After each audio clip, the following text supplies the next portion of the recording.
Yeah, we're hovering just over 20 meters above the bottom.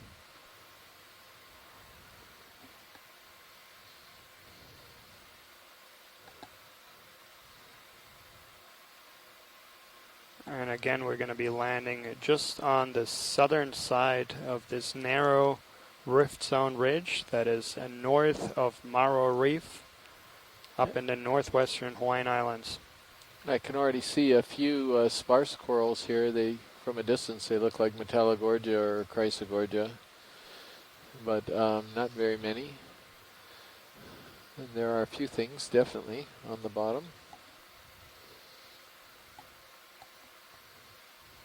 Quite steep.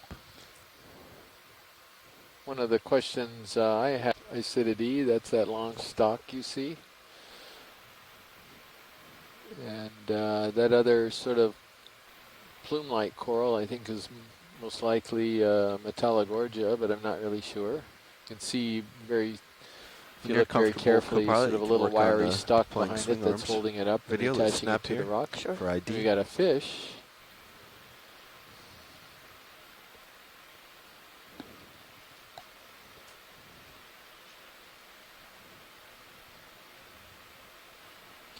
As you can see, vehicles are on bottom.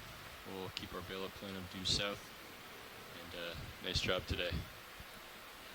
Well, it sure did. We'll see how All right. looks a bit like a cuskeel to me. Let's see what the chat log might It's out of reach. say about it. Randy Singer believes it is a cuskeel in the family Ophidiidae, and he's here.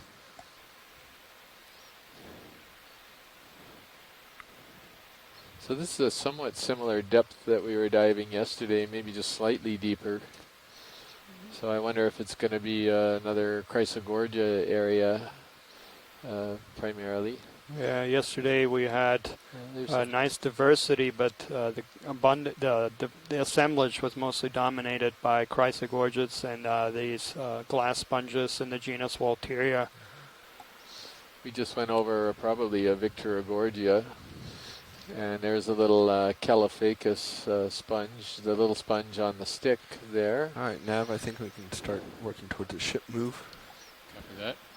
We're going to want to head north. To north. Bobby, excuse me, yes, sir. pilot. So it looks like there's some potential collectibles right there in Put front it of in, us. Roger that. We'll get a closer look. Okay, thank you. The ship move.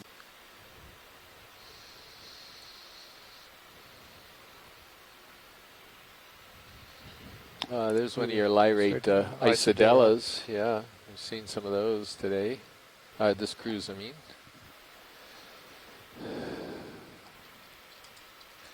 This is going to be tricky rock picking because there's clearly a lot of manganese crust here that makes it difficult. I'm going to pop you off left difficult here. to Okay, do you want me to follow you? pick a good rock. Yeah. All right. For a little bit. Just going to come around this feature and move back up to where you're Looks heading. like there might be a little bit of a current, again from the west to the east. Is that right? Yeah, okay, because we're looking upslope, which is really interesting.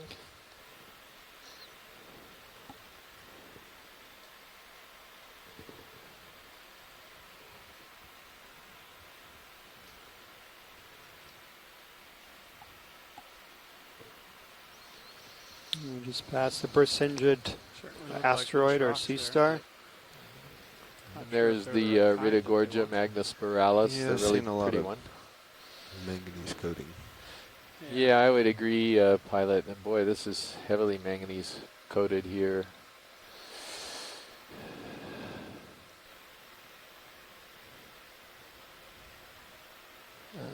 Could you put the lasers on if they're not on already? Of course. Yeah. Thank you. To get an idea of size. Did you get it too? I think we just countered each other. Okay, I got him. Yeah. Seems like we have quite a few of these Metallogorgias here, and there's a Paragorgia, our first bubblegum coral up. There they are. I'm not positive that's a Paragorgia. I think you're right, but yeah, probably are. Sometimes those plexaurids from a distance can be And I think right in front of him is an Antimastus, the Stan Strupi. Oh yeah, sure. We only seen one other of those. That's. I think Tina might have had a different ID for that one. Actually, Go ahead, video. I'm not going to get yeah, full there it zoom, is. but we'll get an ID. Sure thing. Let's see what we've got from the chat room. So it's in that group of mushroom coral. Tina wonders whether we can zoom a little bit more than that. Yeah, let's come wide. Yeah. Actually, hold it. I'm That's floating full pretty zoom. well. If we need to get closer, we can. It's interesting how only some of the. So Pushing this in. is that unusual long-stalked mushroom coral. And Tina's come back with Antimastus tahinotus. So thank you, Tina. That really helped just to see that a little more detail.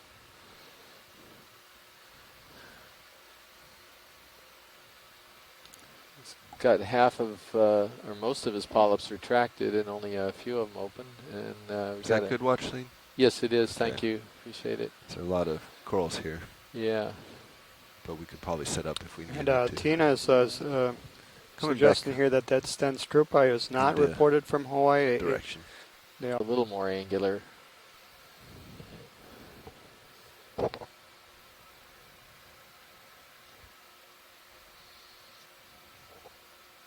So- Video snap zoom for ID.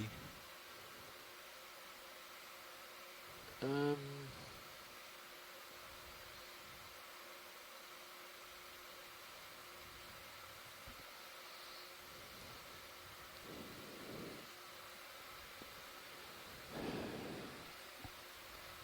yeah, I don't know. We have two shots at this. I wonder if that one that's above, or either one of these actually, would probably be okay. I'm looking at the sort of angular, slightly larger one. I don't know if it's, except it looks like a lot of crust. yeah. But all of these rocks here I have. Let's come wide.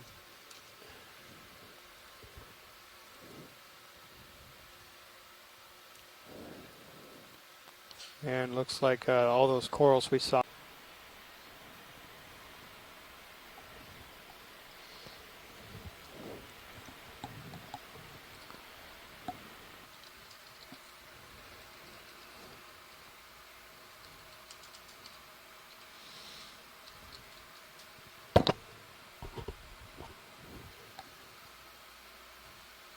Can you put my mini Zeus out forward again? It's like we have a stoloniferous aquaculture running Oh. along the ledge there, No, right looking next down, to it. Looking up. What would you like? Probably see that Looking when down we, at the toes. Sure. Go ahead, video. when we zoom in on this black coral. Yeah, Looks it's like alternata, yeah. yeah, Bathopathes alternata. Sorry about the light video. No problem. Um,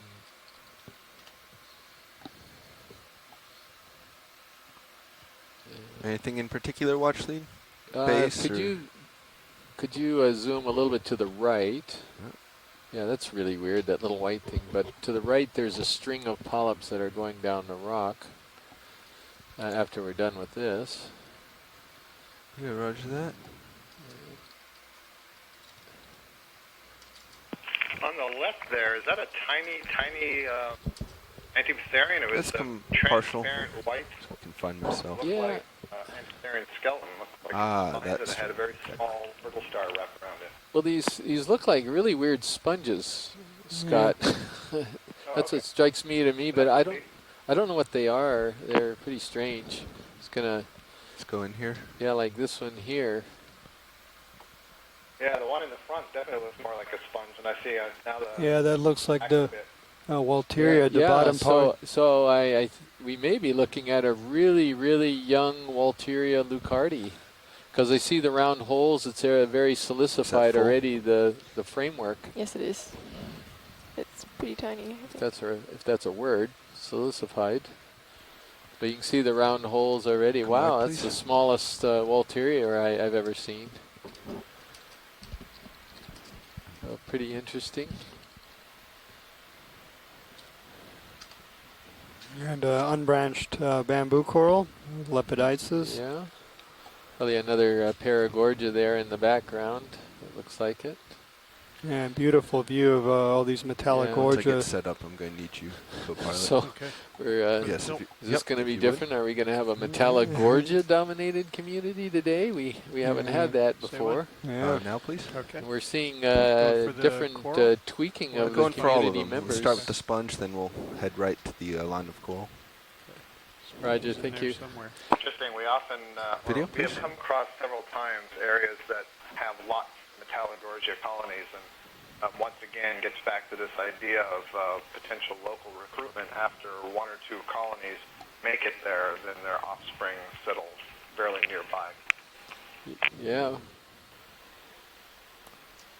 How's that for you? When I Watch say we, that's seen real it good. mentioned That's on, a little closer on in the prior expedition. yeah. and more lit. Yeah, I'm pretty convinced it is one of these Walteria sponges. But boy, that's the tiniest one I've ever seen. Happy with the sponge? Yeah, and Okay. then if we could pan to the right. Yep, you and- got it. Coming great, right. Thank you. It's right there. That string of polyps. Yeah, and this is the stoloniferous octocoral, so this encrusting octocorals, named after these root-like structures co-pilot called if you can. stolons that these corals use to attach themselves to the Close in, substrate. please. And Now yeah, we're they going can to- carpet. There we go. Perfect. So you see the polyps there in a string connected by these stolons or root-like structures. And presumably they're just dividing by fission here, and that's why they're in a string. They just divide, and the new one becomes the neighbor of the old one. They stay connected, and they just keep dividing up, maybe in both directions. They start off somewhere in the middle and go both ways. I don't really know.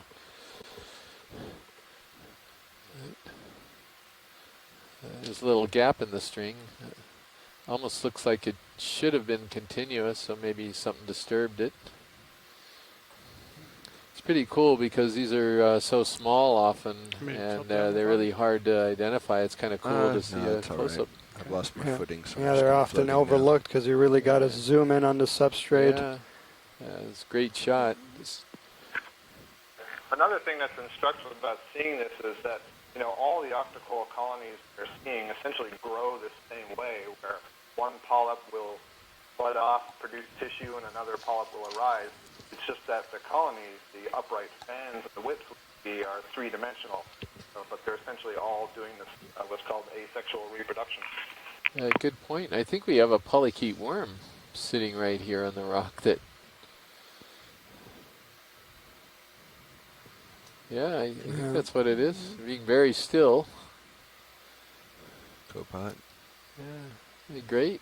Some good close-ups there. Go ahead. Some Back in. interesting animals. Back in. Great.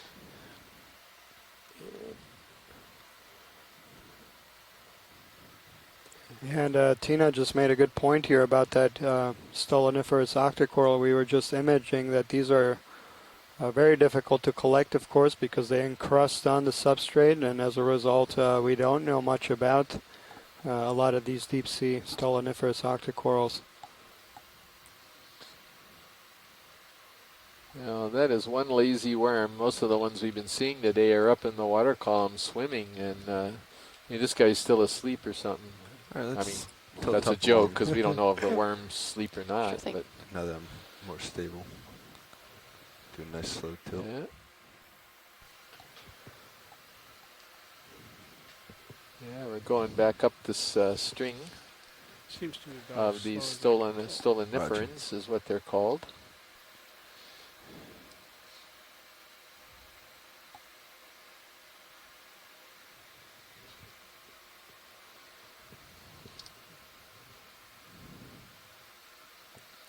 Yeah, and this particular group of octocorals is also known for encrusting on dead sponges or corals. You can also see the texture of the rock here. That's the manganese coating that's covering all of the hard rock surface here. It's got a little light dusting of perhaps some sediment and who knows, some type of other small biologics. And this manganese crest is Seems to be the end. has potential commercial value in another few years.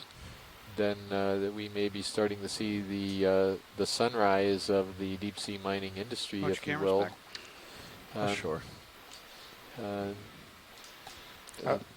Of course, in these areas where we are right now, inside the Papahanaumokuakea Marine National Monument, these beautiful communities of corals and sponges are protected in perpetuity from Almost pointing threats north. such as deep sea mining. Well, I more to think the you're right. going to want to look at Research other corals here, or inside should these we- protected areas think is we can important to start try the Keep to moving? Okay. guide the industry in other okay. places where the Put in ecosystems 30 have meters not been afforded with this type north. of protection. Go 0.2 knots. There's That'll a get us first up to stocked crinoid. hopefully the top of this ledge. Okay. Bridge, Nav. Yeah, so far these Metallogorgia are the dominant. To try to get a better perception of what are the ranges It of, looks of different in the characters background. of some of these Yeah. species, and there we're coming up on a beautiful fan. Yeah, we ought to take a look at this because this is definitely different.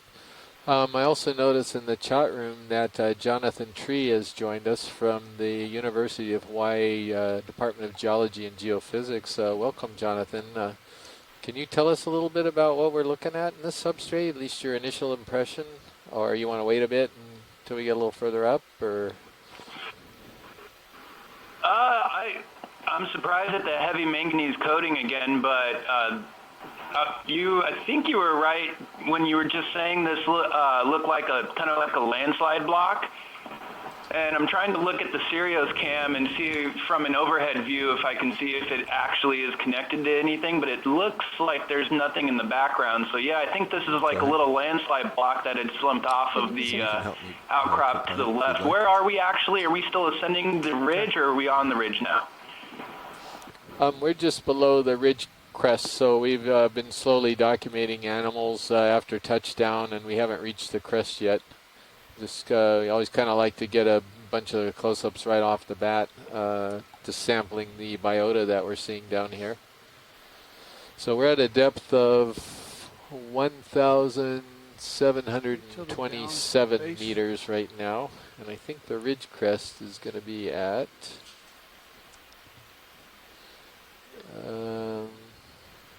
let's see, it's going to be about at 1,700 and maybe about 12 meters. So we're probably about just 13 meters below the actual crest in terms of depth.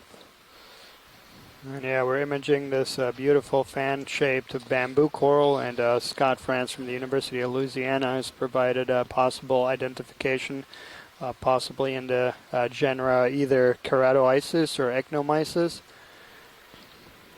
You noted that, like that other coral. Event logs coming through too slowly. I followed that up with this is a nodal brancher, so this would not be a keratoisis or an ectomyces. It's either jasonisis or orstomyces.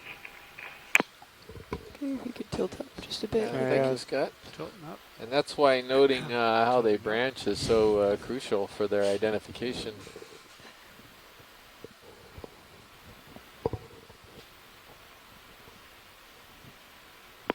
Interesting little curlicue, that lower branch there. More. Newer growth.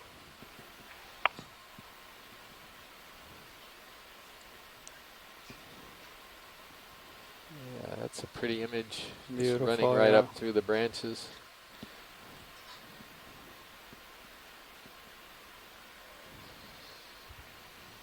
Very nice. Alright, let's hold that. and I'll Nice, just- nice pan up the branches. It's time for me to move on once you're ready, video. Okay, great. Get a quick establishing. Tilting down a little bit. Losing lasers. Thank you, co-pilot. Okay. Trying to lose Little lasers. Iridogorgia on the left. And Let's frame it video real quick. One without the lasers. Another crinoid right in front of the colony, coral colony. And we're moving on. Excellent. Thank you, pilot. Yeah, sort of nicely lit because you have the sort of black background. Bobby. He's off We the look substrate nicely a bit, lined up. so it's really I'm pretty. moving. It's like Moving Ritigorgia back to Bella. the- So should For me. Oh, it has. Looks like so the ship far. has stopped. The move is complete. Okay, pushing up this rock face. Yeah, maybe we can take a look at one of these fans. Just a quick snap soon.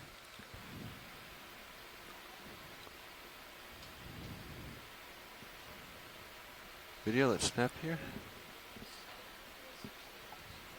It's a Paragorgia, Gorgia, just yeah. a big Paragorgia. Yeah. And then Yeah. there's a Bathypathus right above it.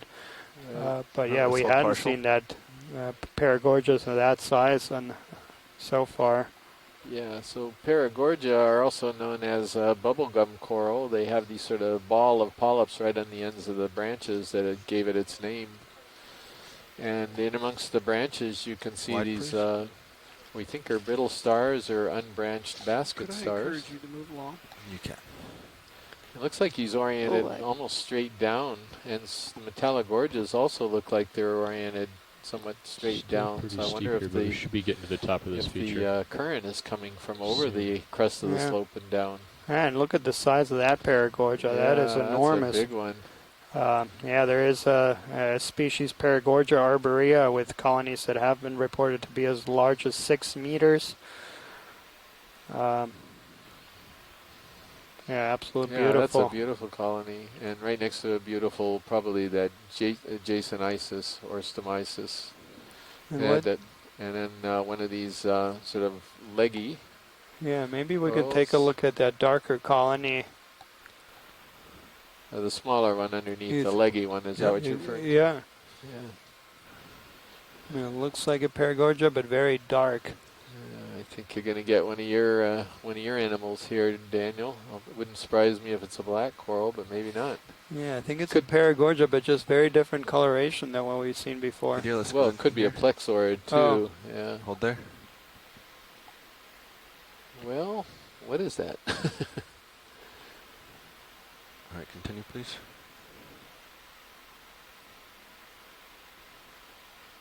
Wow. Yeah, What it's is very- this? Yeah, that's very different. Different, doesn't it? Yeah, so let's see if we've got any opinions coming in through the chat room. I'm waiting until we get a little bit closer.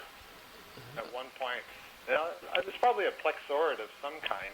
Yeah, I'm not familiar Yeah, with the come genus on. Swiftia Yes. very good, Scott, but a number of the Trying to Swiftias set have up that kind of more red stable.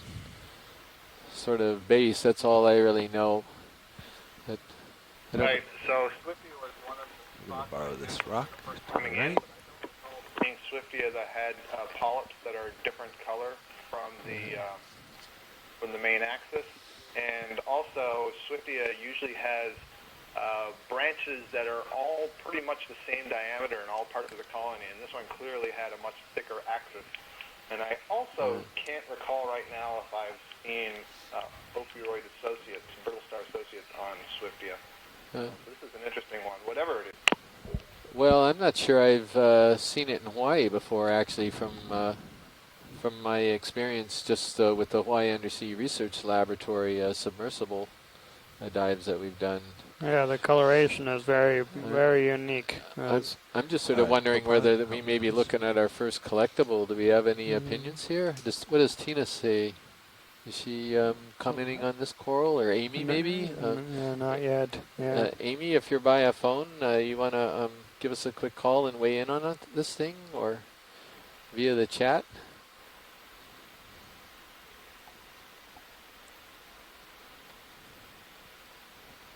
I do see a basket star on there, one of these ophiuroids.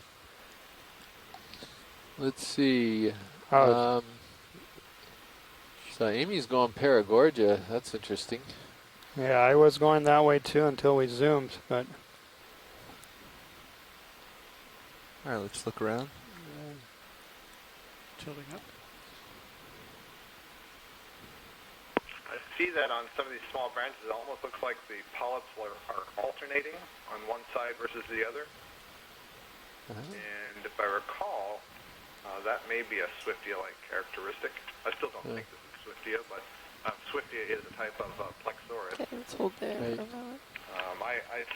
This seems more like a Plexaurid to me than a Paragorgia. I'm not seeing anything that Maybe a looks like touch Typhanozoa higher, or the just to sort of get warts the that I would see end with of the Paragorgia.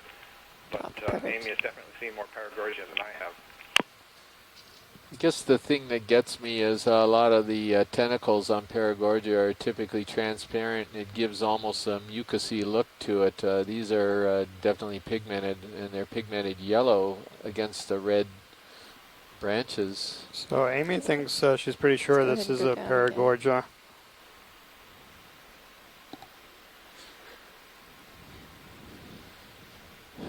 How difficult a collection would this be, Pilot? I know it's kind of perched precariously. Let's come partial.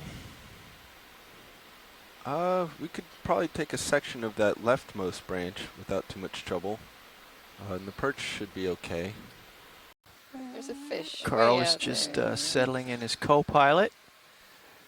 Bobby gave me the picture, and I'm at your service. Excellent, yeah. So if we can image this, the tall whip right in front of us. Okay.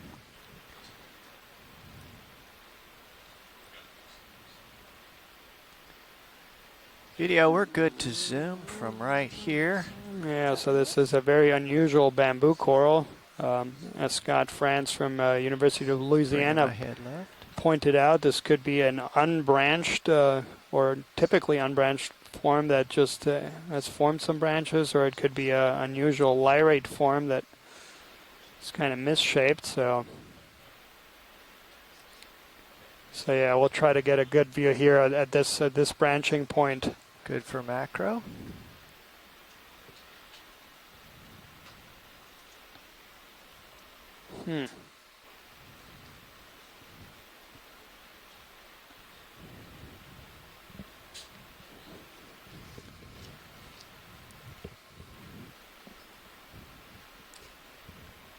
Pilot's nav. Yeah, go ahead, Nav. So I guess the next move was going to be 50 meters at 0.2 or 2 degrees. 002. Yep. We should be. We're completely stationary right now. Okay. So I guess when you guys are ready. Sure. How I'll far call it is it to waypoint 2 there? 50 meters. Should we just do the whole thing? Yeah. And Scott is just pointing out a That sound couple good? of actinarians or sea anemones with Keep their our- yeah. tentacles of their Yeah, polyps Unless the pilot retracted. thinks there's a lot more around There's here one to look just at. right at the top of the screen right I now, can check in and a with few more Watchley. coming into view. Also, I guess there's some question on how hard we want to push to get to waypoint 3 and 4. Yeah, So, yeah. can check in for a Thanks. That's a really nice close-up overview. view. I'm Alright. seeing Listen more to- of these anemones. Alright, There's sounds several good. on there. This is very odd. It's not like anything I've seen before, so I'm thinking this is just some kind of, I'll call it a mutant. Maybe Watchley, something Nav? that affected the growth rate at Same some point and conversation. it's put off several branches in different directions, but I certainly can't Yeah, identify you're it. listening to OKEX. I am now. Go ahead, Nav.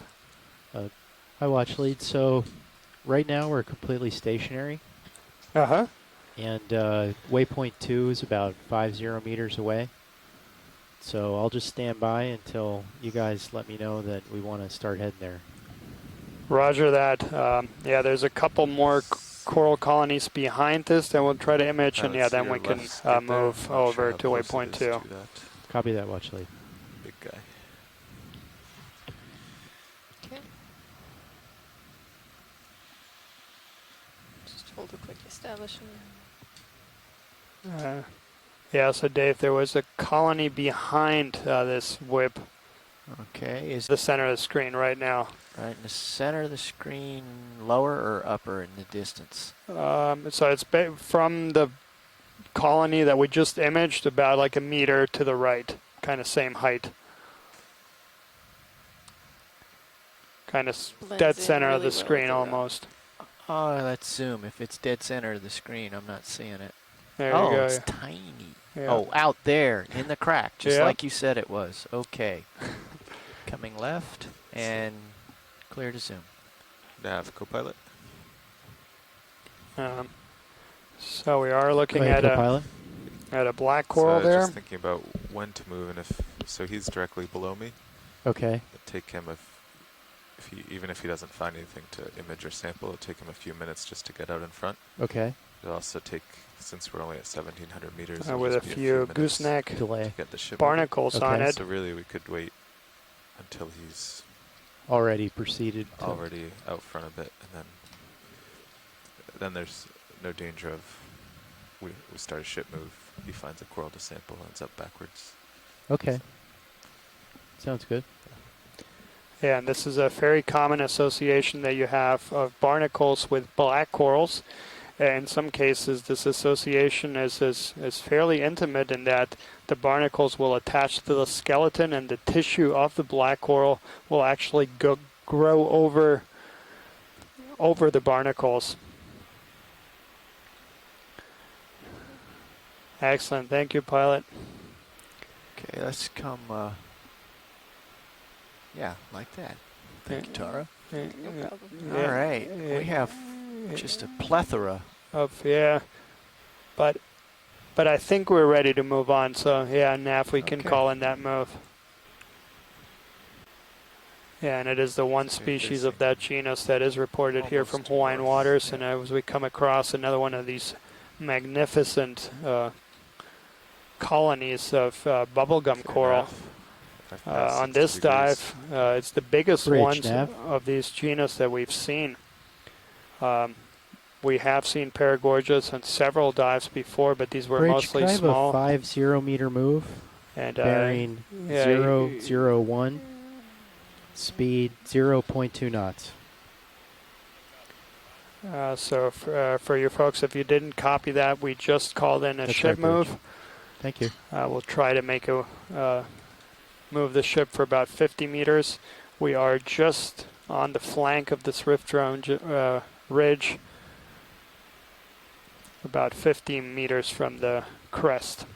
And the plan for today is we just landed south of this very narrow ridge, is to move up to the ridge crest and then move parallel to the ridge crest towards the east, surveying the communities along the ridge crest.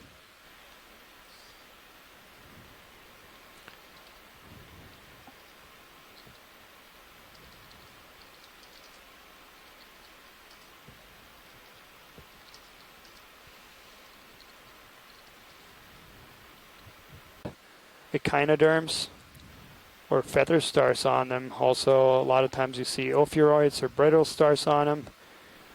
And then it's also very common to see shrimp trapped within this lattice structure of that sponge.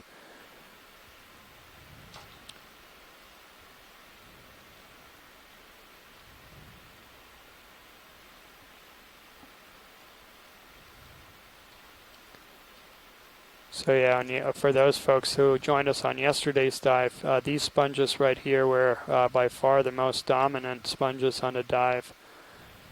And then it looks like we have a long-legged shrimp right to the left of that sponge.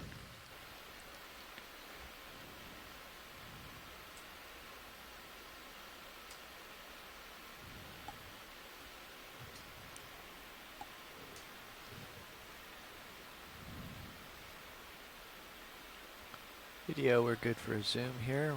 I'll wait for Sirios to catch up. Copy that. And very nice. We just zoomed in there on a scleractinian cup coral in the genus Desmophyllum. Scleractinian are the group of corals that you typically find on shallow water reefs. So those reef-building corals that look like rocks that scuba divers or snorkelers are accustomed to see. Those tiny cup corals are in that same group. The difference is what we just imaged there is a solitary coral. So the coral consists of a single polyp. And we're zooming in here on this Walteria sponge. And we have a comatulate or on-stalked crinoid growing on top of it. as well as a brittle star there growing on the crinoid. And here again we have a view of these stoloniferous octocorals that encrust those encrusting polyps on the substrate.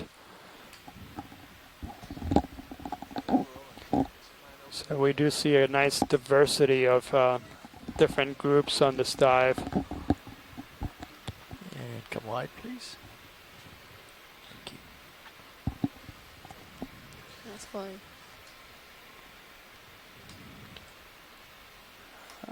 Just in the bottom is another Iridogorgia.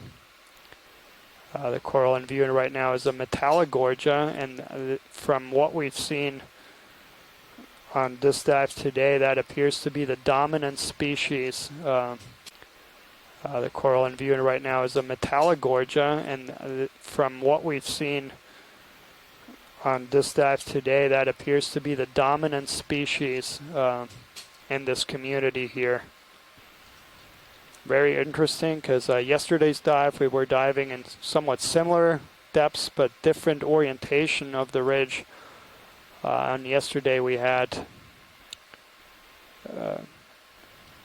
other Chrysogorgids being the abundant and dominant species. And yeah, you can see how many there. There's almost a dozen of these Metallogorgias in view, as well as a few of these Walteria glass sponges on the backside. So we are approaching waypoint 2, which is on the crest of this ridge. Getting a nice overview. Yeah, and there's another black coral there. That looks like another one of these Trisopathes, Pseudotristitia. And we just got a nice image of that. Oh, Hormathiid anemone there.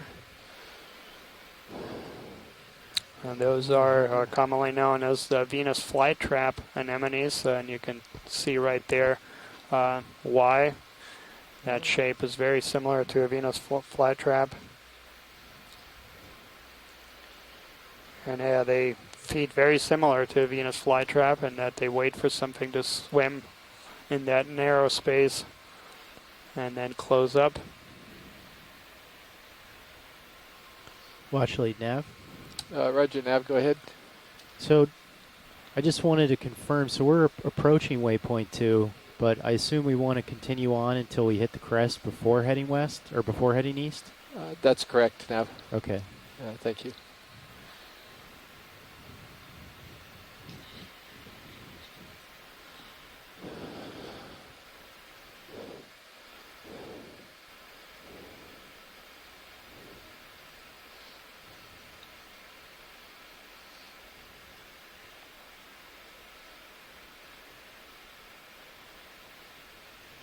Top. Gotcha. Yeah. Video Nice. snap zoom. Could let the move settle out. Sure. Just really I'm trying beautiful. to figure out exactly These how far. brilliant red crinoids. It's like there's lots of pretty stuff here to look at. And this kind of allows me to Oh, a launch little into my old living fossil spiel here. And this is these stalk crinoids in particular are sort of sometimes called living fossils because if you look back to the fossil record back 100 million years ago plus, probably quite a bit older than that, you can find in the fossil record stalk crinoids that are very, very similar to the living ones we have today. Let's come out a little bit. There. And in the fossil record, it appears more. that they used to be extremely abundant in shallow water, and nowadays, in modern times, they seem to be deep water specialists only. It's sort of like the deep water environment is the last refuge for these guys. Not really sure why, And but they're interesting out species. for There's both establishment. stocked and That's good. unstocked forms. There's about 600 species of crinoids that are found from shallow waters to abyssal depths like what you're seeing right now. And as Chris pointed out, they are considered living fossils, and in fact they are the state official fossil for the state of Missouri. And I've got some fossil crinoids that I've accumulated, but no good ones because they're so expensive to get a really intact one.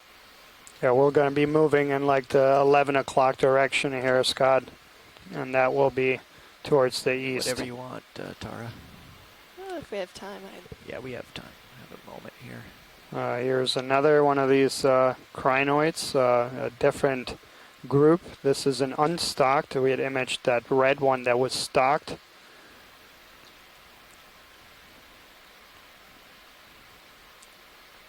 But yeah, beautiful creatures. Very colorful components here of the deep sea fauna.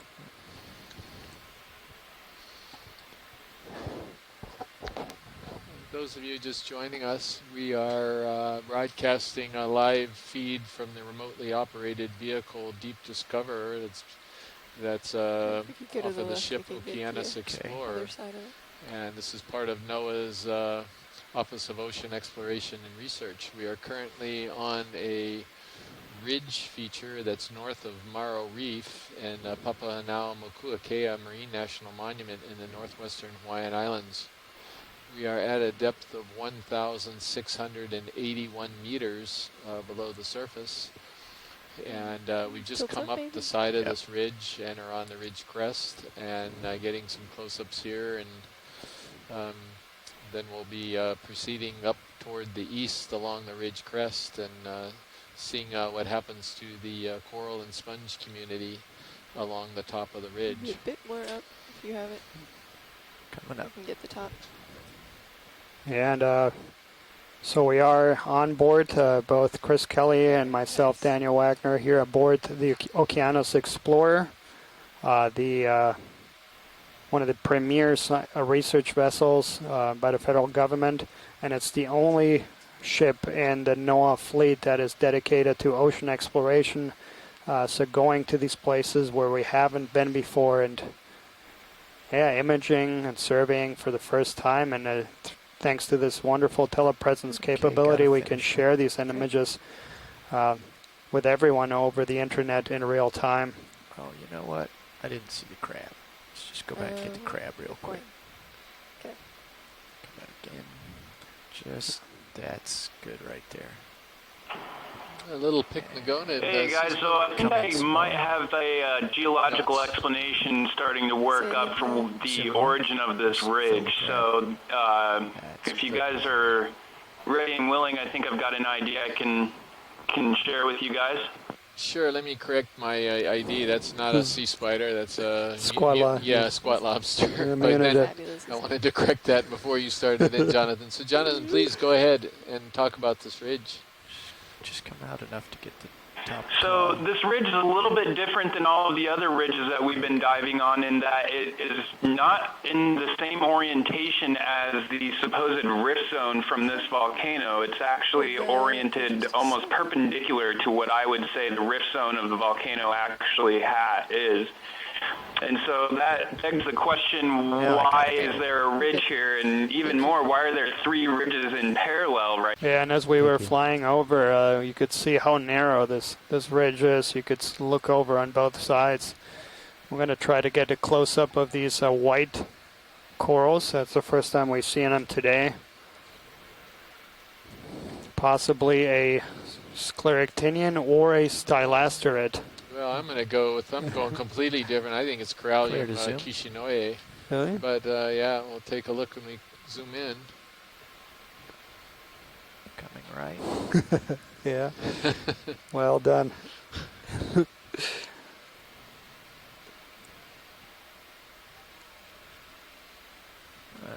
Good for macro. Great. So that's my ID, and I'm sticking to it for the moment at least. It's definitely an octocoral.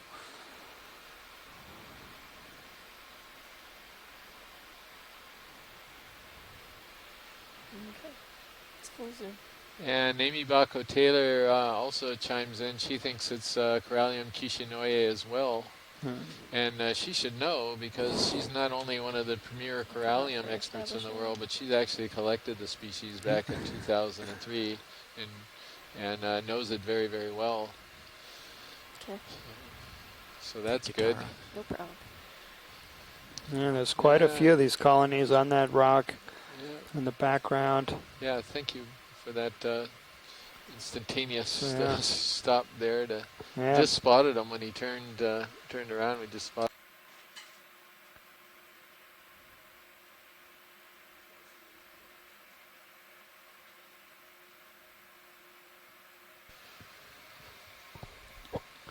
Yeah, beautiful view of all these white coralliums.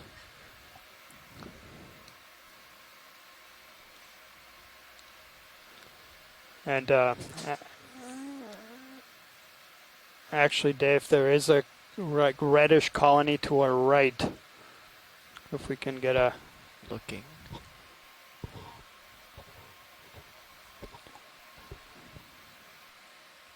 High or low? to our right's pan right still, Okay. and it's like yeah, there you go. I got it.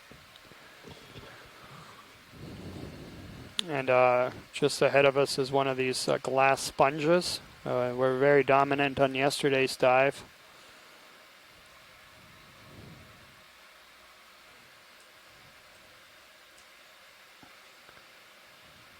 Video, we're clear to zoom.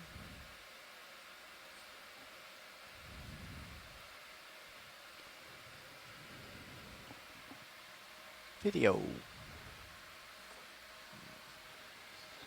Video, we're clear to zoom.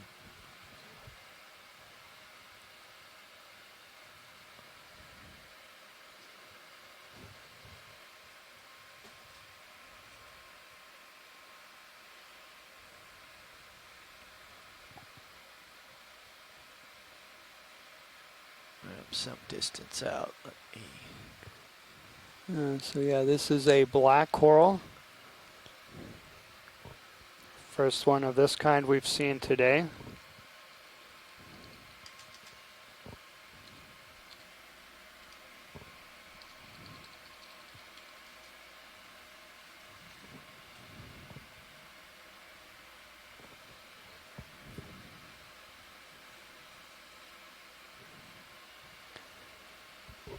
Thank you, Tara.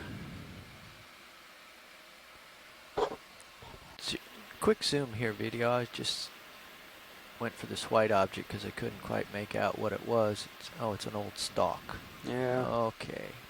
Now come out, just hold that. We'll go for the sea star. Sure. If that's what it is, yeah, I'm not certain. Clear to zoom. He's way out there, but Yeah. that should be good for an ID. Seems to be missing some arms. Is that Yeah. 5? Or are they under the rock? Yeah, it looks like the tissue is regenerating on the tips of those two arms. And I don't know if Chris Ma from the National Museum of Natural History Museum is watching. He is our doctor on call for this group of organisms. I gotta go. One of the experts on sea stars. Full way. Thanks, Tara. Hello. Did I hear my name being called? Yeah. Welcome, Chris. Zoom. So that's what's Oh, there it is. a sea star called a benthopectinid. The genus is probably Chirastor, Cheirasper. Can't really tell the species just from the picture. This family of sea stars is one which occurs throughout the world. They're only they only live in deep sea habitats, and except for the Antarctic, where they're a little shallower because of the cold water dynamics. But they're really a group we know nothing about. That's why I think you've imaged these like 2 or 3 times on this dive already. In some cases, they emerge with some abundance, but when they're pulled up in other collections, but we really don't know a lot about them. Some people have speculated that they are suspension feeders. They have strong muscles in the arms, which is unusual for a sea star. So it's really not clear what exactly they do in the wild. This is one of those classic examples of a group of sea stars which we are very familiar with, when they appear, Yeah, but it's we know time to nothing go. about their biology. And this is exactly why these types of videos are so important, because, I mean, there's probably a handful of people that even know what color this is, and now the whole world. So yeah, that was Dr. Christopher Ma, one of the experts on sea stars and other groups of echinoderms working at the National Museum of Natural History, the Smithsonian Institution, providing us with an ID for that sea star, and yeah, making a very good point that these images are extremely important to those folks who are taxonomists, are working on naming and describing species, because a lot of times specimens are only known from museum collections, from animals that are in alcohol and preservatives, and as a result they lose a lot of the characters, colors, and features they have in their natural environment. And yeah, these images are so valuable. So yeah, we continue to see so that mystery object that we were looking for a while revealed itself as one more of these crinoids, and it looks like there's quite a few of these yellow greenish crinoids here on the ridge crest, as are these white corals. Those are octocorals in the group Corallium. We see a few unbranched bamboo corals also here on top of the ridge crest.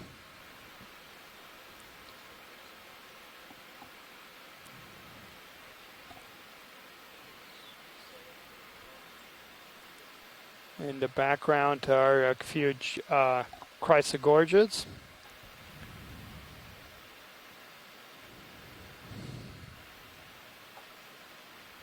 Yeah, nothing jumps at me.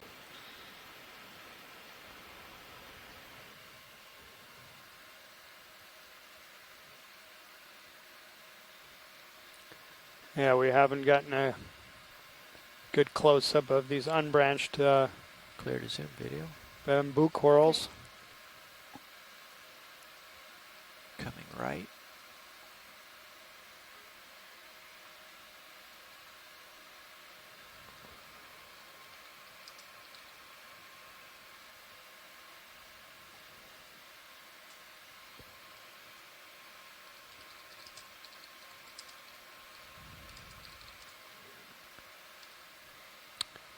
So Scott is just pointing out that there was a squat lobster on this unbranched bamboo coral. And then once we're done imaging this coral, there's also a request if we have a little bit of time to get another close-up of one of those crinoids, those yellow greenish.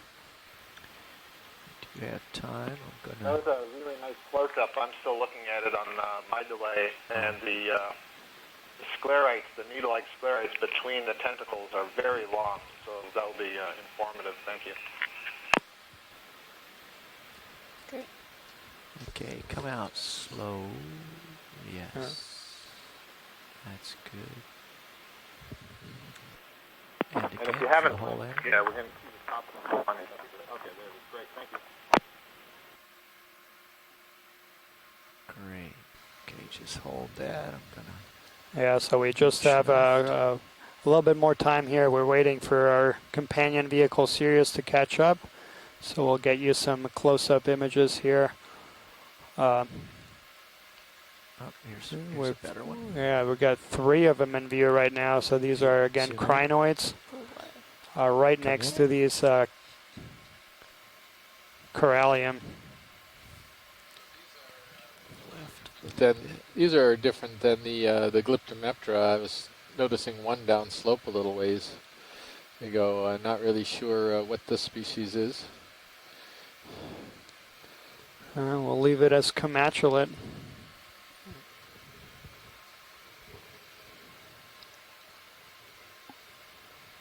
Let's come out a little bit. Let's get the whole thing. Yes.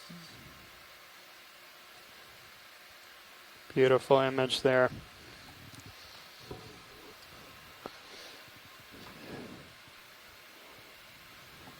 And I must go. Yeah, thank you.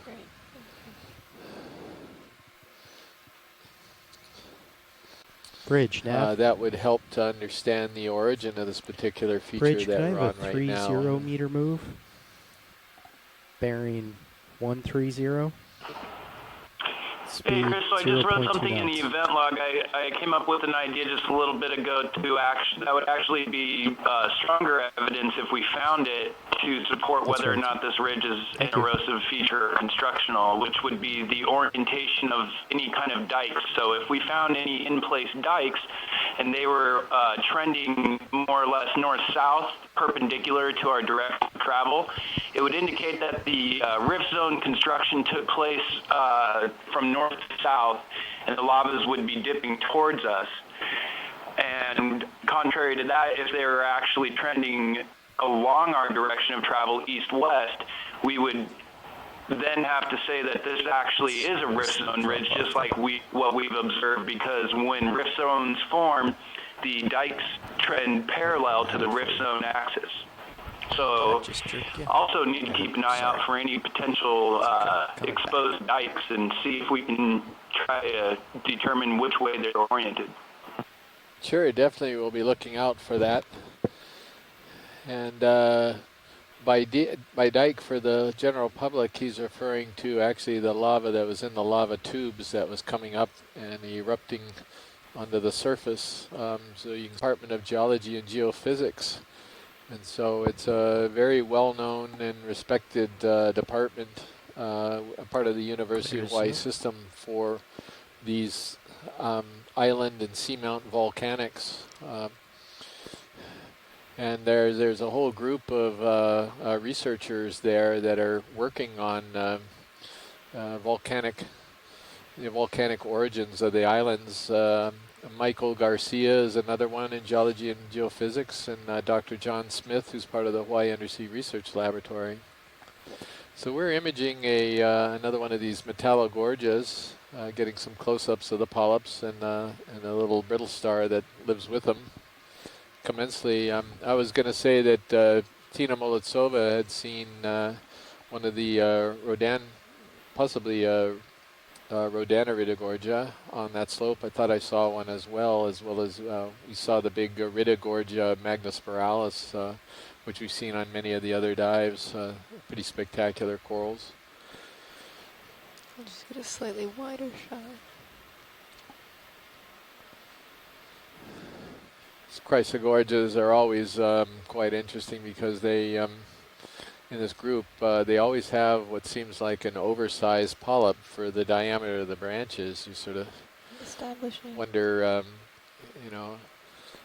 what's going on there. A lot of other corals have a fairly, a large branch or a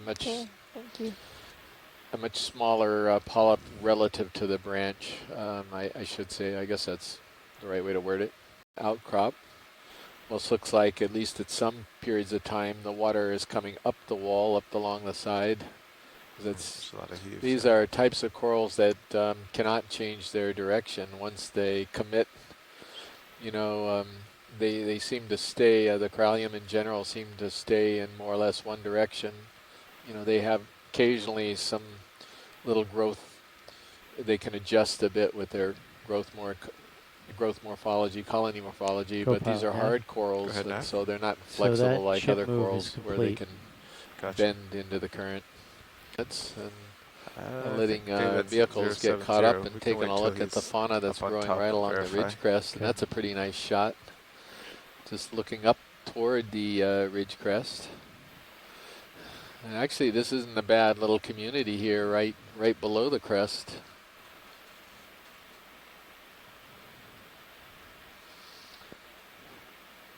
That we've been on.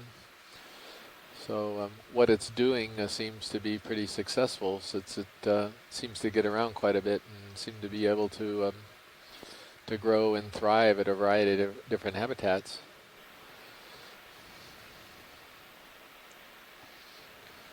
And up we go. Maybe you can zoom on Sirius again. Copy that.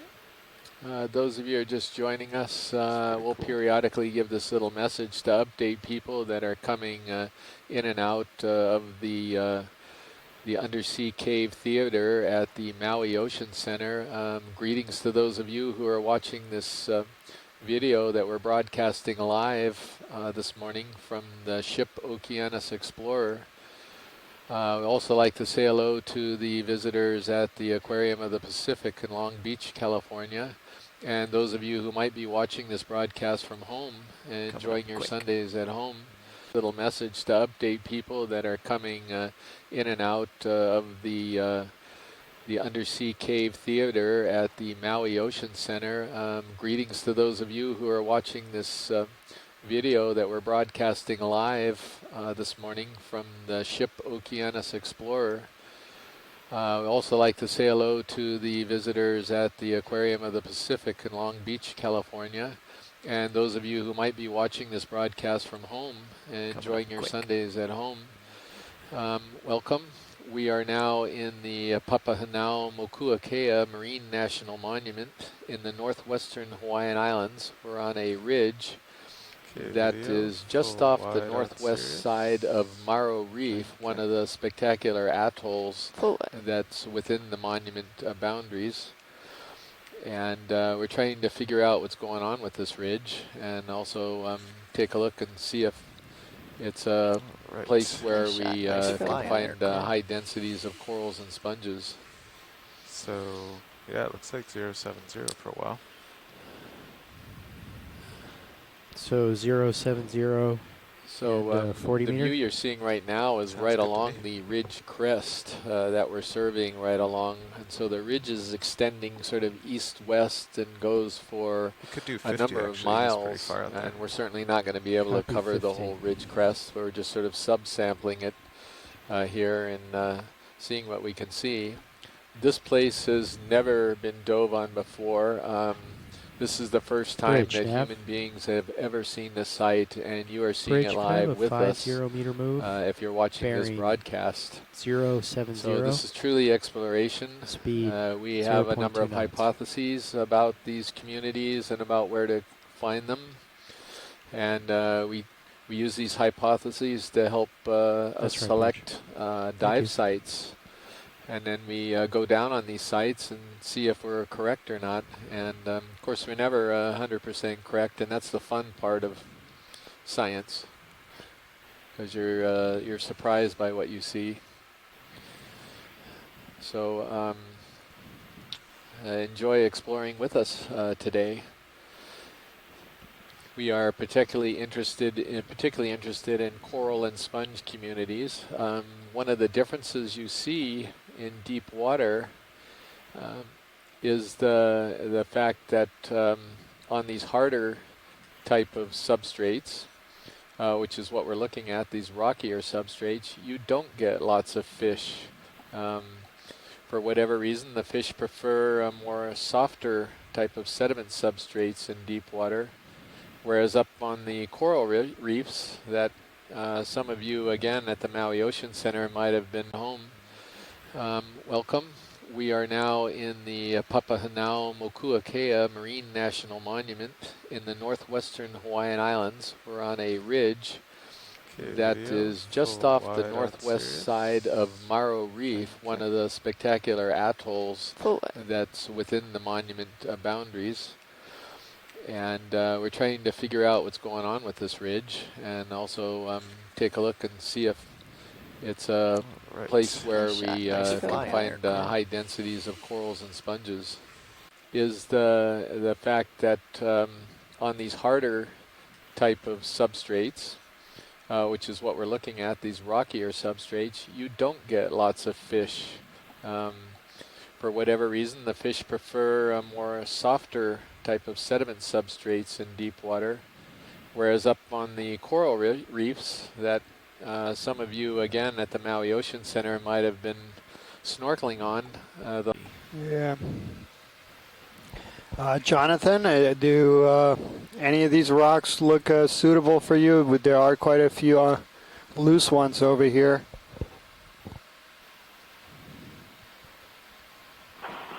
I think we can hold off for a little bit. They seem to be pretty plentiful along this ridge, so unless you guys have any preference for sampling now, I think we can keep going. All right, roger that. Thanks, Jonathan. Yeah, thank you. This almost looks erosional.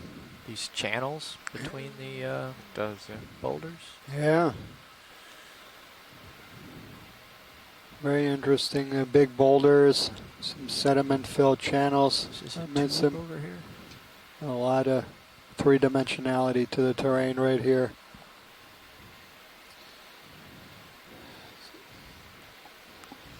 So those of you in our ECCs are about halfway between waypoint, looks like waypoint 2 and waypoint 3. So we're making a nice run up along this ridge. And as we proceed up here, you'll see that the actual knife edge that we're on right now will sort of flatten out a bit. And we're kind of interested to see this transition and what will happen there to the community. Very different look than most of our dives. Definitely big boulders on top of the ridge. We've gotten sort of boulder-like features on the ridges we've been on earlier in the cruise, but they're generally pillows, very clear pillow formations. This is a little more confused. Wow, there's a nice sponge. Yeah, and in front of us is one of these Iridogorgia magnispiralis, but yeah, that's one of the biggest sponges we've seen on today's dive.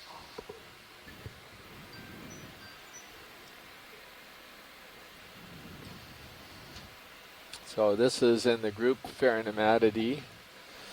It's in the genus Poliopogon, and I'm talking about this big, huge sponge here that we're coming up to right now. And we'll get a look at the face of it before I will take a guess at what the undescribed species name is. Should be A, B, C, D, E, or F. And they're only known by the genus right now, Poliopogon or Poliopogon. And we know that these are all new to science, the ones that have been collected over the years. They just haven't been described yet. So I'm going to go with Poliopogon species B here. That's what I think it looks most. It resembles. I think it resembles that most closely. Yeah. And in the background we have a few Iridogorgia and Metallogorgia. And just a little So bit of zoom. the laser sort of showed you that the sponge is probably at least 1 meter across and probably 1 meter high, maybe even 1.5 meters high. So massive, huge glass sponge that we've got here in view. And a little more zoom now. Yes, thank you.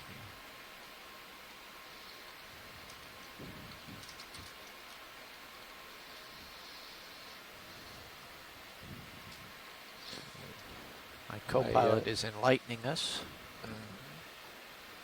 Back up a little bit, get some more light in there. Let's come out, get the whole thing with the good light here. Yeah. Yeah, very massive. That's the first one of its size that we've seen on today's dive. On previous dives, we've seen quite a few of these massive sponges, but just another example of how impressive some of these deep sea communities are. And lasers back on when video's happy. Is there a fish on the very bottom of the screen, like left bottom? It's just outside the field of view right now. There seems to be a crinoid and something moving right behind it. Another black corals in the genus Stauropathus.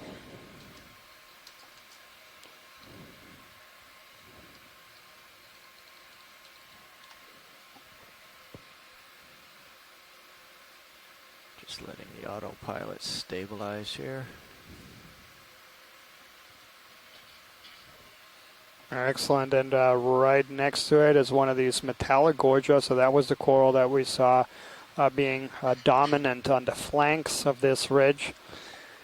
Stauropathus right next to it, yeah, and we just got a good view of that. And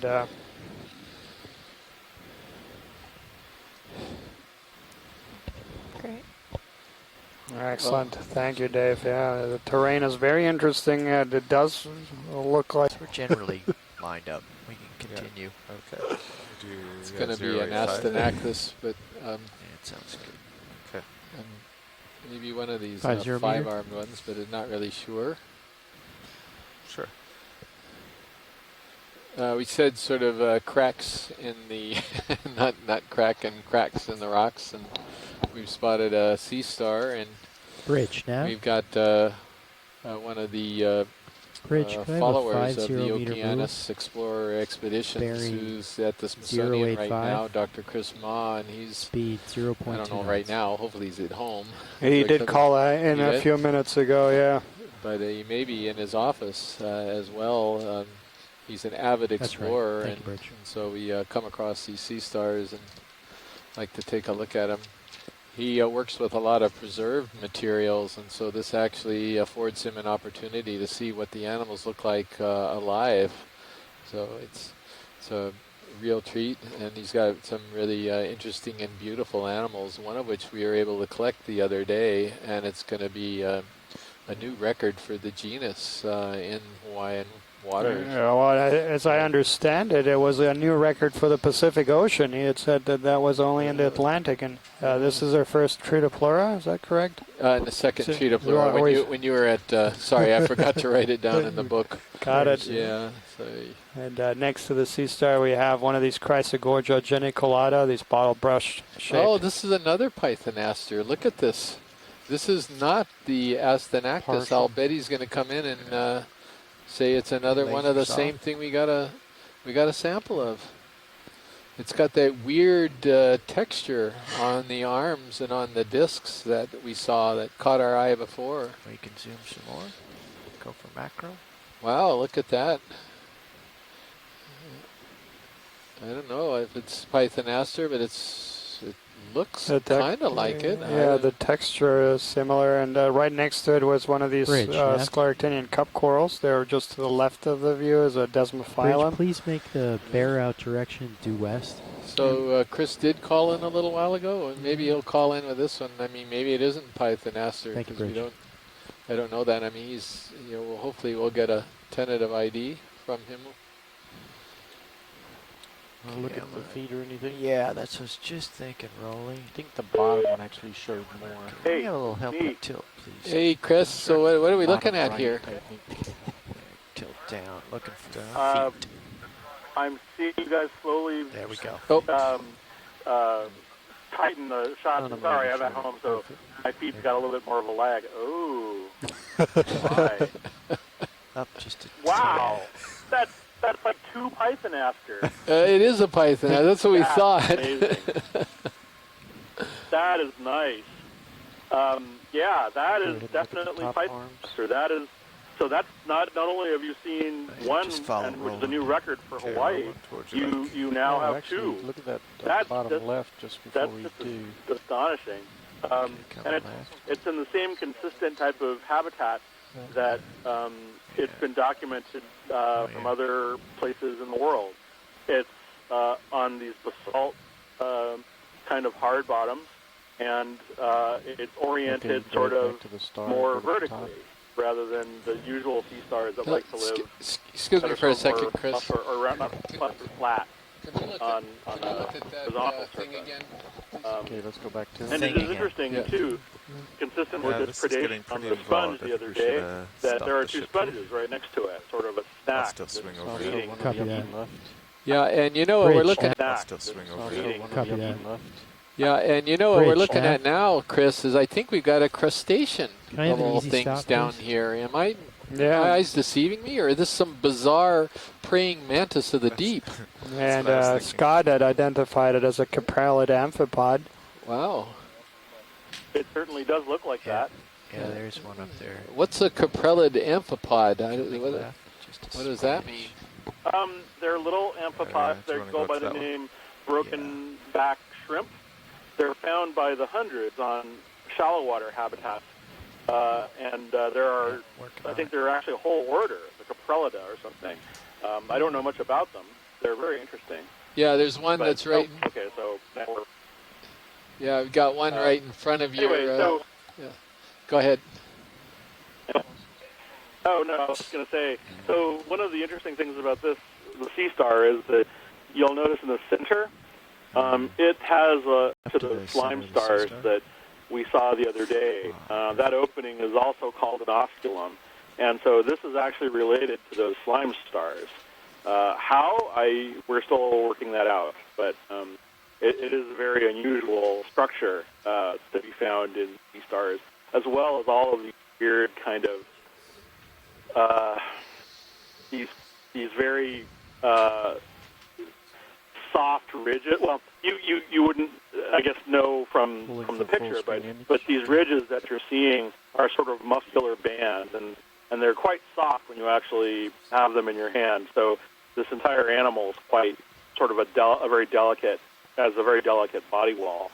Again, it's not entirely clear what that is an adaptation for, or how that factors into its life mode or its evolution or what have you.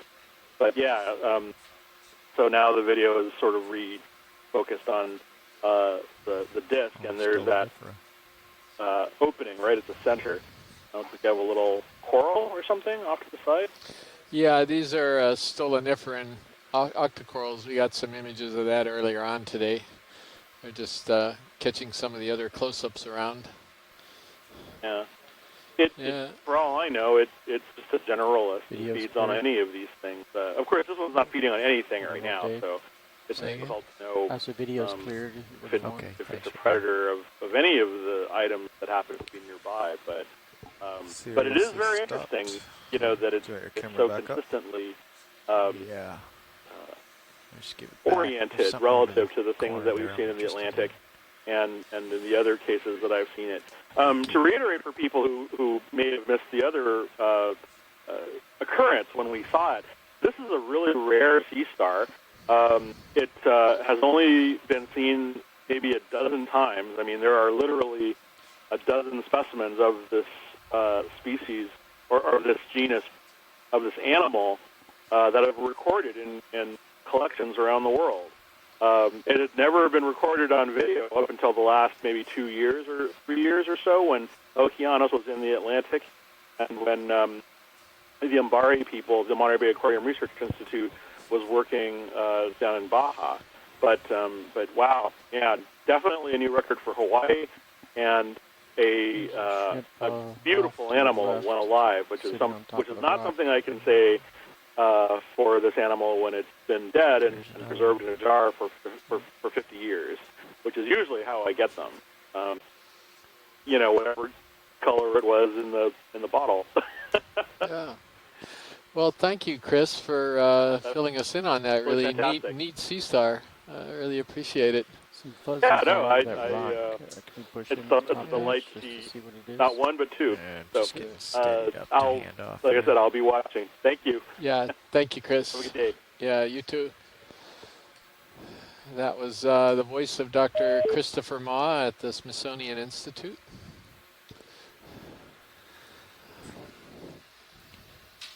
And yeah, those caprellid amphipods that were right at the base of that sea star, yeah, very cool animals. Common names for those are skeleton. Skeleton shrimp, yeah. Skeleton shrimp. That would be fitting. I'm not sure I've ever seen those before. That's what caught my eye when we were zooming in on that sea star. And we're looking at a Calophacus sponge. This is a glass sponge. And we have a whole bunch of gooseneck barnacles on the stalk of that sponge. Oh. It's a little unusual in that you've got a couple of the heads of the sponge coming out of the side of the stalk, so it's probably one of these multi-headed Calophacus that the other heads on the top of the stalk got knocked off at some point. And these are two of the remaining ones that are a little further down on the stalk.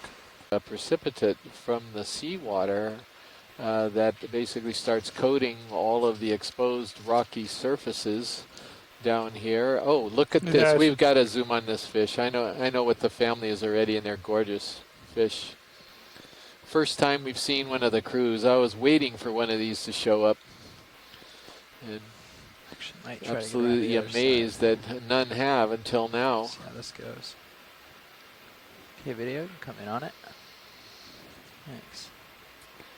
Yeah, so this is not in the same family as the fish that we've been seeing so many of before, and I'm going to go ahead and, do we have any? Mackenzie is here, so we've got our fish person. And Randy as well. Randy, and so I'll let them weigh in on this one, but yeah. These are really beautiful exotic fish down here. I'm not really sure of the actual which genus this is. Let me zoom out a little bit. There we go. So I'll give a hint that it is in a subfamily of the Macrouridae. And I always I've seen these on a number of dives, and they're just a treat. They're amazing fish. And I'm not seeing a whole lot of IDs here, but it's a bathygatid. Actually, I'm not sure that's a subfamily of the Macrouridae, but it's definitely a bathygatid in that group. And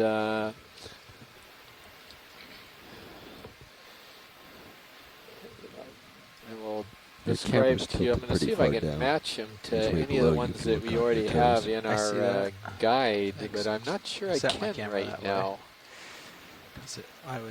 He was down below the rocks that I was near. I didn't want to bump into it. Yeah, you want to tilt up? No, I'm not. He's up higher. I'll drop down a little if you want to do it again. So in our gallery, I have them combined in the family Macrouridae, so it may be bathygatini is the subfamily that it's in. Up a little. Nice. And just taking a quick peek here, what this could be, and I think it's going to turn out to be in the genus Gadomus, but I'm not really sure of that.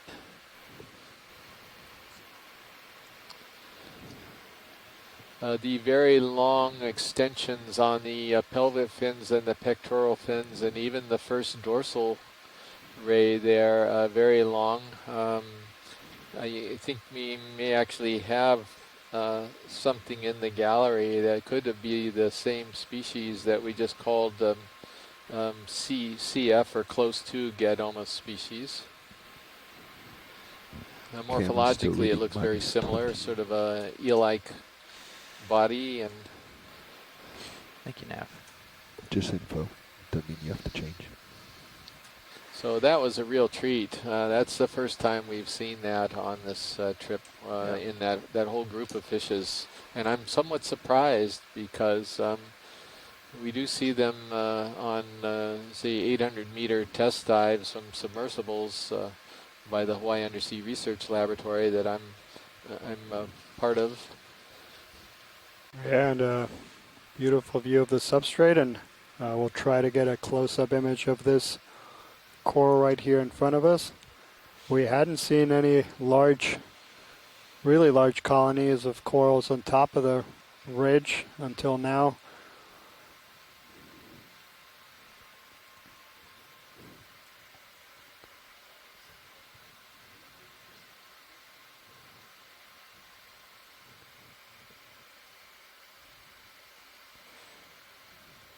Yeah, go on in. We'll float it so it stays in the light.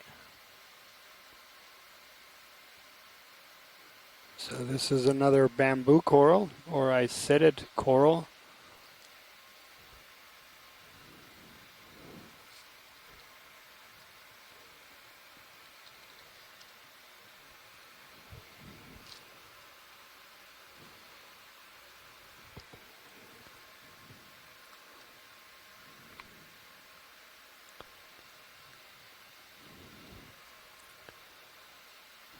So Scott, any idea? Around there, the one of the branches is broken and it looks solid. And if that's the case, that's one of the characteristics we'll use to separate and identify some of these things, whether they have a skeleton that's more like a straw as a hollow center or if it's solid. Yeah. I don't see it. To the left, there's that break point. Rising up. Right there? Yeah, yeah. Is that it? No. Yeah. I don't think you need to find it. If it's there, but it's in the back. It's going to be really hard to see. Got it. In fact, it's not a branch point. It looks like it's growing at the top there. I meant not a break point, pardon me.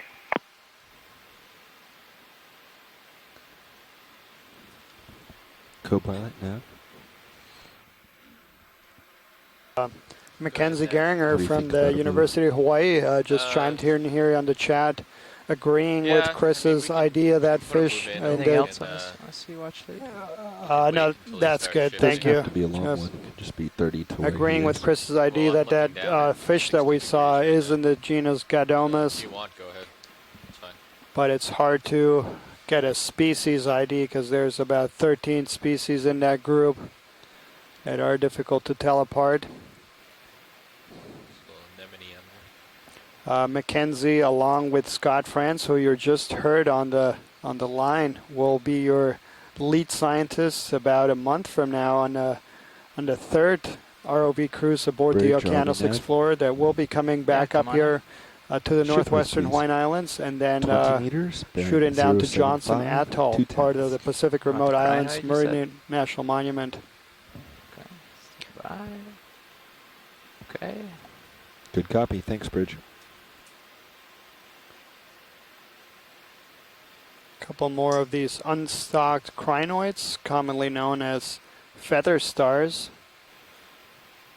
commonly associated with corals and sponges. And then to the right we saw, and right next to it you can see a bunch of scalpellid barnacles.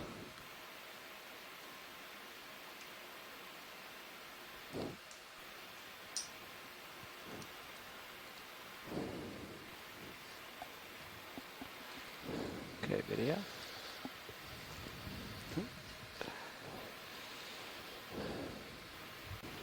Two of them. Very abundant. And yeah, we see a nice density here again along the ridge crest. Yeah, a bunch of these at Ritagorgia here. Okay. Too much of that crack. I just again ran out very briefly and ran in again. It's I won't bore you with sort of housekeeping on the ship. But for those of you, well, yeah, I will bore you with housekeeping on the ship. For those of you who've never been on a big ship, for weeks at a time, you still have to take care of regular, normal, everyday affairs. They have a laundromat downstairs, and there's 3 machines. And around this point of the cruise, it can get rather competitive to get into those machines. So I've been running back and forth. But enough of that. Let's look at this gorgeous scene here. Yeah, It's beautiful. Nice density here, and I'm kind of wondering how Geisel got down to the deep sea before the rest of us. yeah.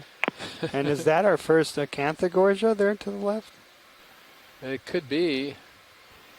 And that is that an Umbellapathes behind it? Yeah. Yeah. And yeah, there is a request to get a zoom of the Umbellapathes. So right now the ROV is almost looking straight along the edge of the ridge. So this is suggesting it's looking on the south edge of the ridge. So that means the current would again be based on the angle of these polyps, or excuse me, these colonies of corals. Yeah, the current is coming from the west most of the time. Does that make sense? Let's see. Yeah, I think so. Yeah, it does. That's an impressively tall colony of Chrysogorgia as well. Yeah. And then there's a Stauropathus to the right, and Acanthogorgia right in front of us.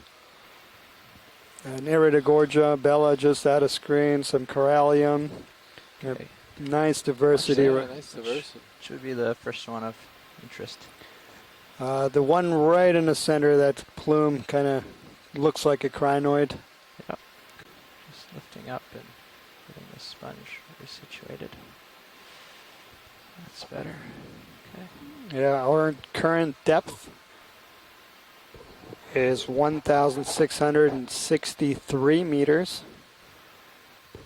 We are on the ridge crest, and the terrain slope upwards here in our vicinity, so we'll be climbing up.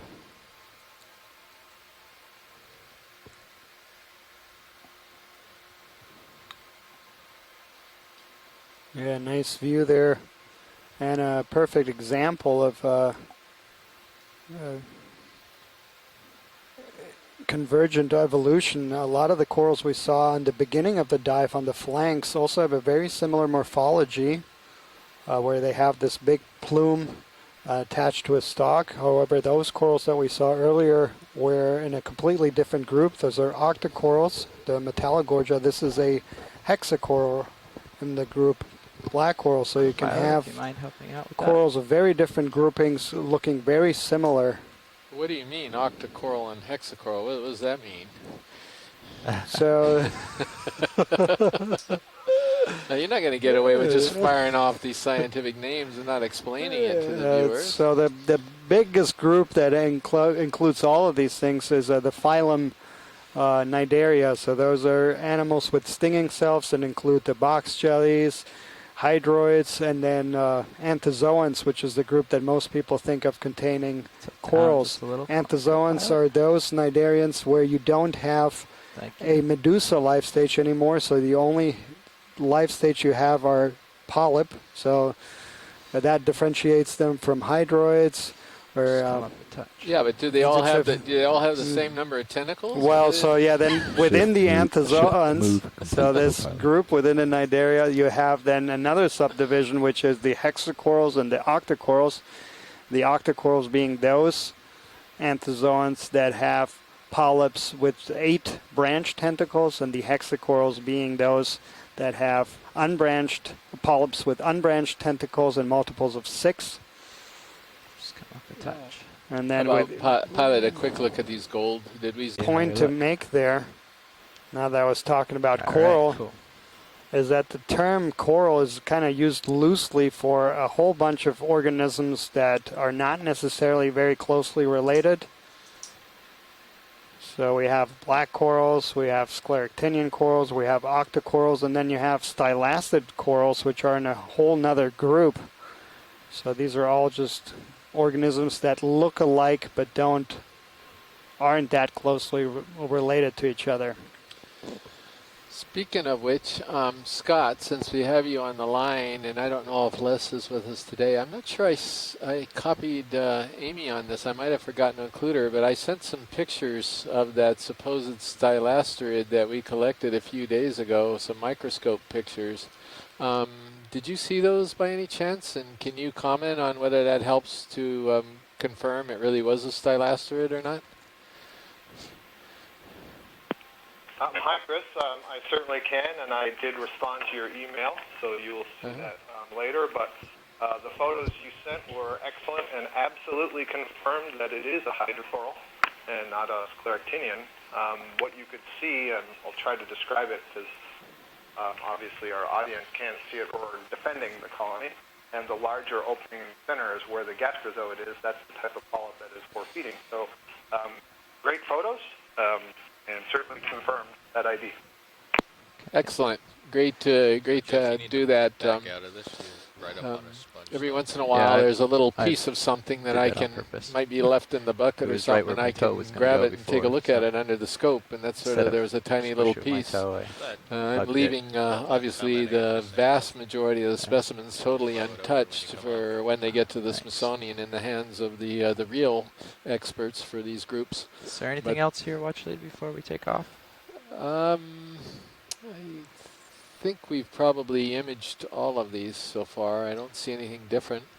It's a pretty scene, so yeah, maybe let's go on. We're about at the edge of a flatter ridge crest right now, so it'll be interesting to see if we're starting to get into a higher density here. Maybe there's just a little more stable ground and not quite such a narrow crest as we go up. Thank you. Our heading. ship is not Sure moving looks at like the it's moment. cracking up here, top of this.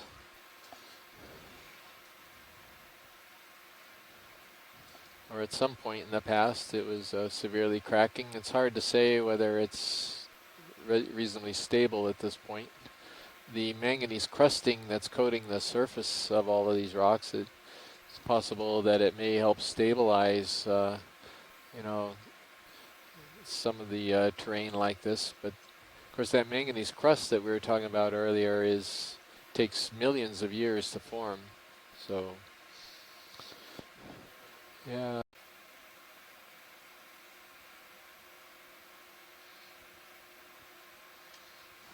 It's quite a bend in that that unbranched coral. Just decided that it wasn't happy with the direction it was going and decided to take a right turn.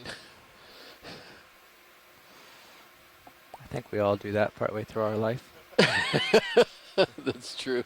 I would agree. Some of us sort of take more crooked paths than others, I guess. This guy definitely took a crooked path.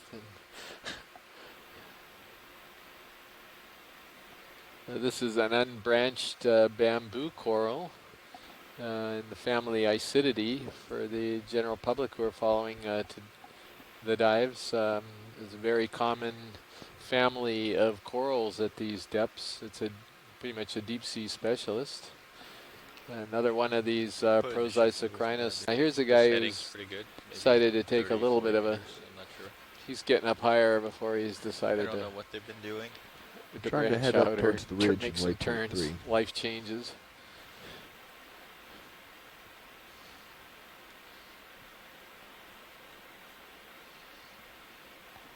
Yeah, go ahead. So pilot, how would you like to guess how tall this particular unbranched coral is? You have any idea? Well, let me back up for a second, take a look. Yeah. You can see the lasers. We can put it at the base. We can give it a whirl. That's how tall it is. It's going to be as tall as D2. Wow. Yeah. That's a tall one. So you can see there's. Might give it a run for the money, but maybe not. This might be, what, about 2 to 3 meters? I don't know. I can see that. Nav, co-pilot? Co-pilot nav. Scott, you're breaking up. Maybe Could you 3 repeat, or please? so meters. So, what are you Yeah, thinking sure. about I said moving? that I believe Looks that like we're the tallest fully bamboo settled coral out. reef that we have Yeah, imaged I'm in the not North sure Atlantic is approximately Video, you 4 want meters. to zoom for this So floaty? just over 13 feet long. I think it might still be at Yeah, Not go sure. ahead. I'm not sure this is. Yeah, it was 4 before. meters, It was but, it's a between pretty like tall one 0.85 here. and 0.70 or so. Now we're looking at one of the pelagic Maybe animals that are at these depths. maybe we can wait a until comb pilot has a jelly moment to pop up. or a ctenophore. Yeah, just looking at his sonar. All right. Yeah, Next video. kind of a It's off to his opportunistic port. shot as he yeah, was so like drifting by. 0.90 more or less. Yeah, It let's looks see like. what he sees. You guys need me to lift up a touch? Yeah, if you wouldn't mind. Sure thing.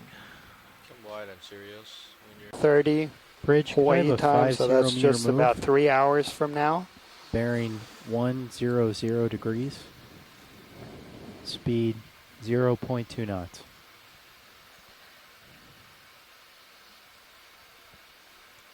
That's correct. Thank you, Bridge. And there's another Umbellapathes and a Bathypathes. More of these Metallogorgia. Yeah, that was the coral that was most abundant on the flanks of the ridge as we were moving up. And there's a fish to the right of the center. Yeah. I wonder Okay, video. this is Come on in on it. could be this black one that we had a hard time getting the other day. It'd be great Hey if Joe, we can could. we brighten up Sirius a little bit? Just so I can see what's around me. Or is he the same? There you go, thank you. Round nose. Yeah, I'm not seeing the extensions of the pelvic fin like the other one. Wonder if this is a little bit different. Oh, there they are. Okay. Oh. So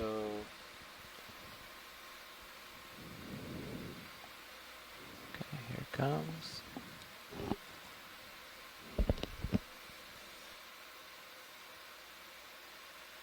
Yeah, hard to say, but it could be Trachonurus. Let's see if this is in the family Macruridae.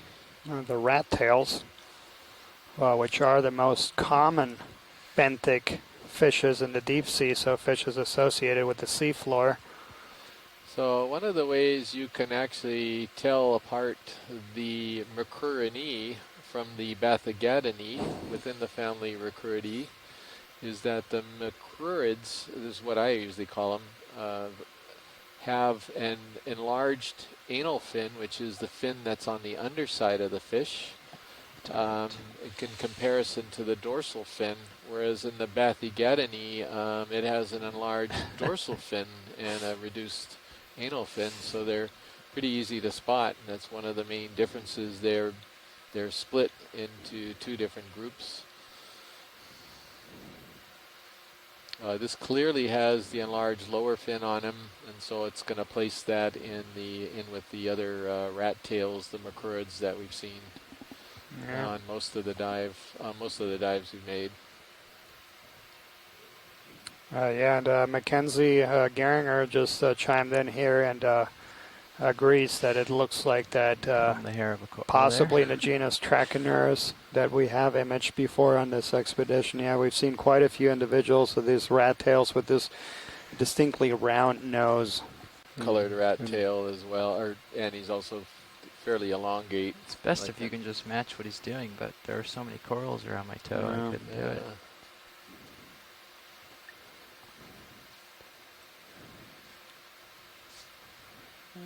This is a really thick crust. It's almost like similar to the crust we were seeing on the Cretaceous seamounts. But I don't see how this could be a Cretaceous feature, but who knows? I mean, we answer that question. And so to the left we have a black coral in the genus Bathypathes, and just his center top part is a black coral of a different genus in the genus Umbellapathes. The ship just started and then moving. to the left is a octocoral looking very similar to that black coral, but in a whole different group, a Metallogorgia. So those two corals that are in the top part of the screen are in very different groups of corals, but they have taken on very similar morphologies. An example of convergent evolution where you have different groups of organisms starting to have similar appearance based on being exposed to the similar conditions. Yeah, it was initially until you sort of get an eye for them. I remember in the early days when we were diving, a decade or more ago, these were really hard to spot. The Umbellapathes, your first impulse is to go to Metallogorgia until you finally see that something's not quite right about it. Yeah, they tend to be a little bit smaller, and then it looks like they have like 6 distinct leaves on. We are now at 1,659 meters down on the seafloor in the Papahanaumokuakea Marine National Monument.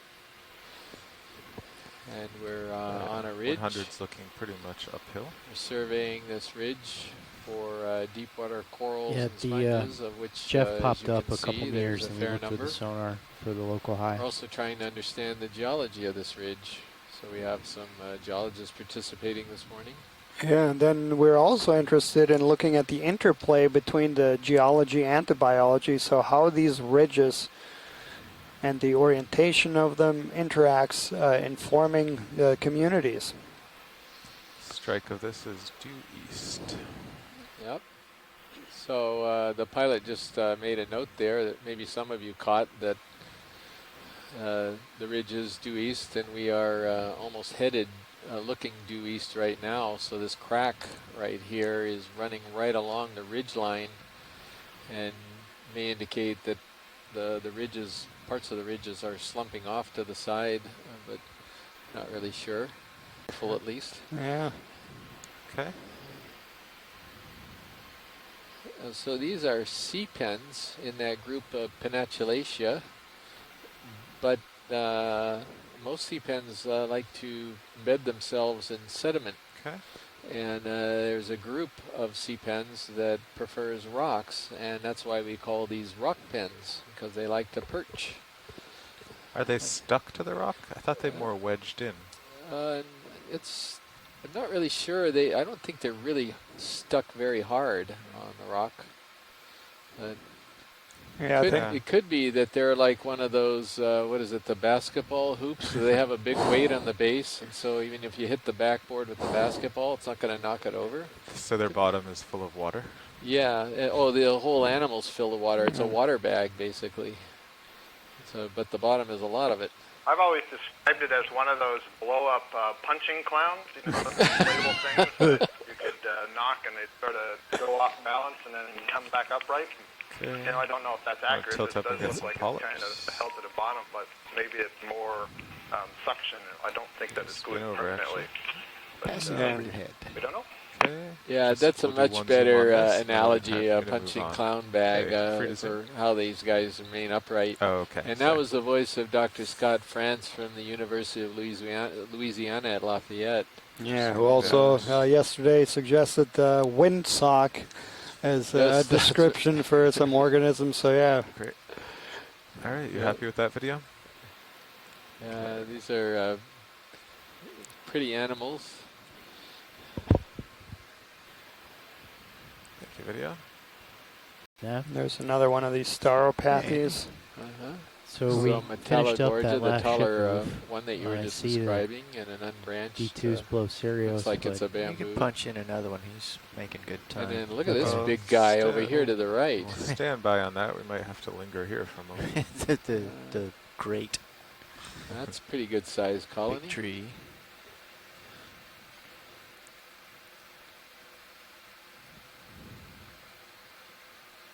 Next to it, that red colony is a Paragorgia or bubblegum coral, and this big, huge colony that's very leggy is also a bamboo coral, a different variety. And we'll possibly know what it is in a moment when he zooms in on it. This is one of the larger colonies of coral that we've seen on this ridge so far in the dive. Yeah. He's got a shrimp right in front of him too. Yep, you can. And you can just see That how, that's how a pretty scene. Yeah, how dominant these Iridogorgias are here on top of the ridge.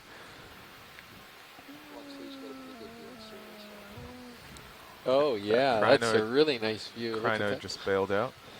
Yeah. I don't know why they do that. They just every once in a while just jump off and just dive right over. Yeah. Take the plunge. Hey, Yeah, Copilot, would you take tilt? So on our, Not sure they make that there's sound another when one. they take Let's the follow plunge. Coming up slow. so on Oh, no, our that's a shrimp.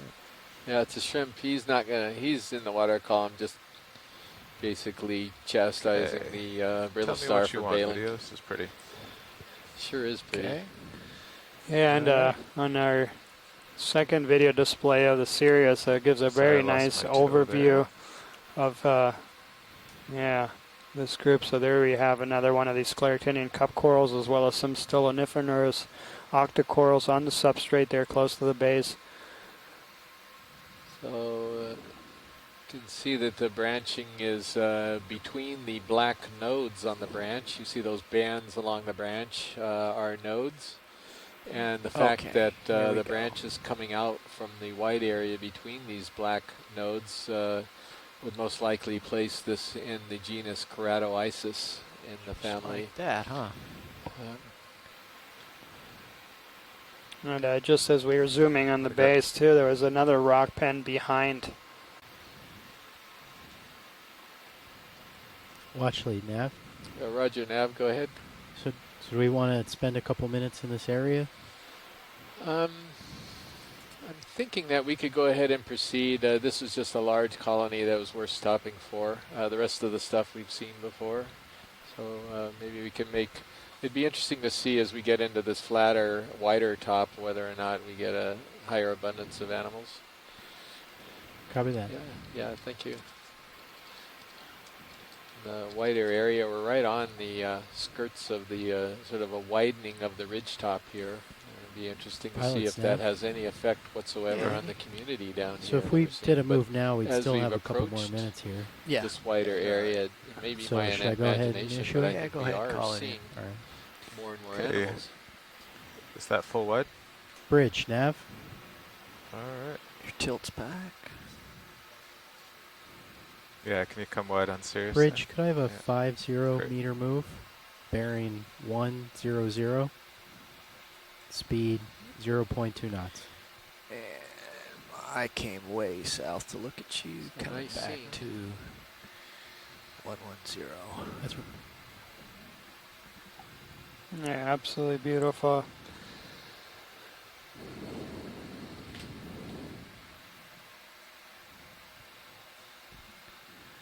Yeah. There's one of those big sponges, the Polyopagons. What do we need a powder coat? That's that white-looking rock in the background. These are common. Corallium, the white Corallium kishinui. Yeah, so corallium that are further in shallow water, those are in a group that's called precious corals because they're harvested in places in the country. Is that a giant sea star? I think it is. That's what I'm looking for. Yeah, he's over to the right middle. We ought to take a peek at this guy. Oh. Oh, that guy's a monster. Or did I just turn him off when you Well, just turned him not on? No, I didn't touch. A I deep was sea about to, monster. They are. I'll let's hold see. off on my precious coral I'm not sure story. if those, what goes on with those Well, buttons. I think he's awfully close to a Be black honest. coral there. I think if So you you hold it might too be a long, monster. Okay. On. Seems like if you hold it too long, it turns them off again. Okay, I got it. I'm calibrated. Okay. They are on, but not visible. Good Copy. water clarity.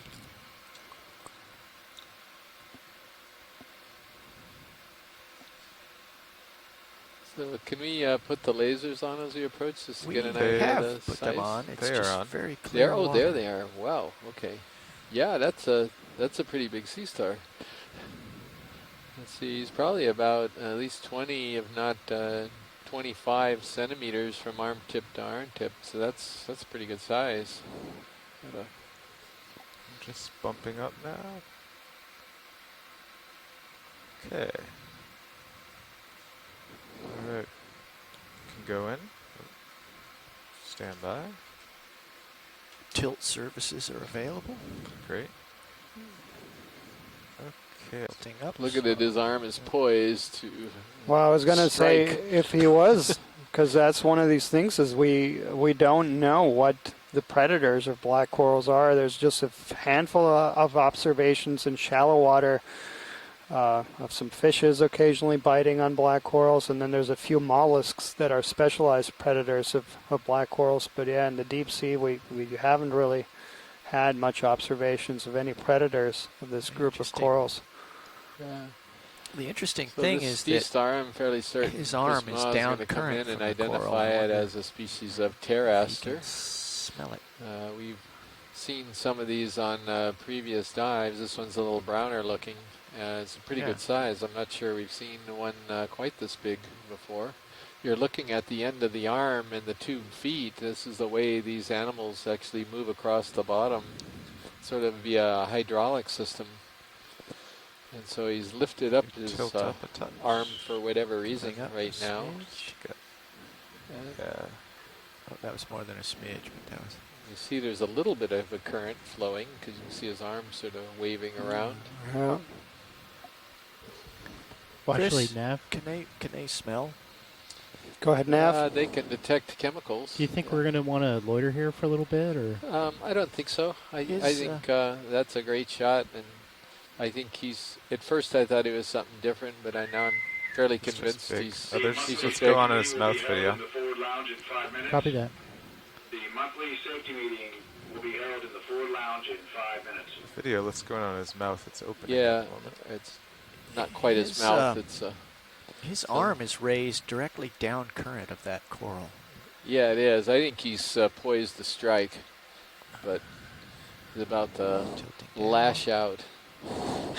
There it goes. And what I'm joking about here is that there are species of sea stars down here that feed on the corals, and we've seen quite a bit of predation on the corals by sea stars during the course of the cruise. So this isn't his mouth. It's sort of an opening right on the top that is just sort of a shows opening for respiration. If I'm not mistaken. Yeah, I'm jiggling. Sorry. His mouth is actually on the underside of the animal. An opening right on the top that is just sort of a shows opening for respiration. If I'm not mistaken. Yeah, I'm jiggling. Sorry. His mouth is actually on the underside of the animal.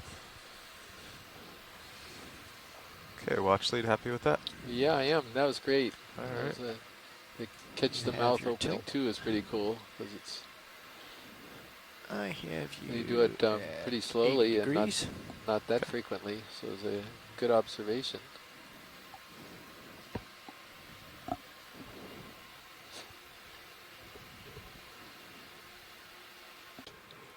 This particular sponge looks to me like it could be Poliopogon species A. And by that I mean that most of the sponges are undescribed. Yeah, so I assume that these are hydroids on the rock at the base of the sponge, but I've seen this kind of grassy stuff before and never really knew what it was. Man, very dense there, yeah.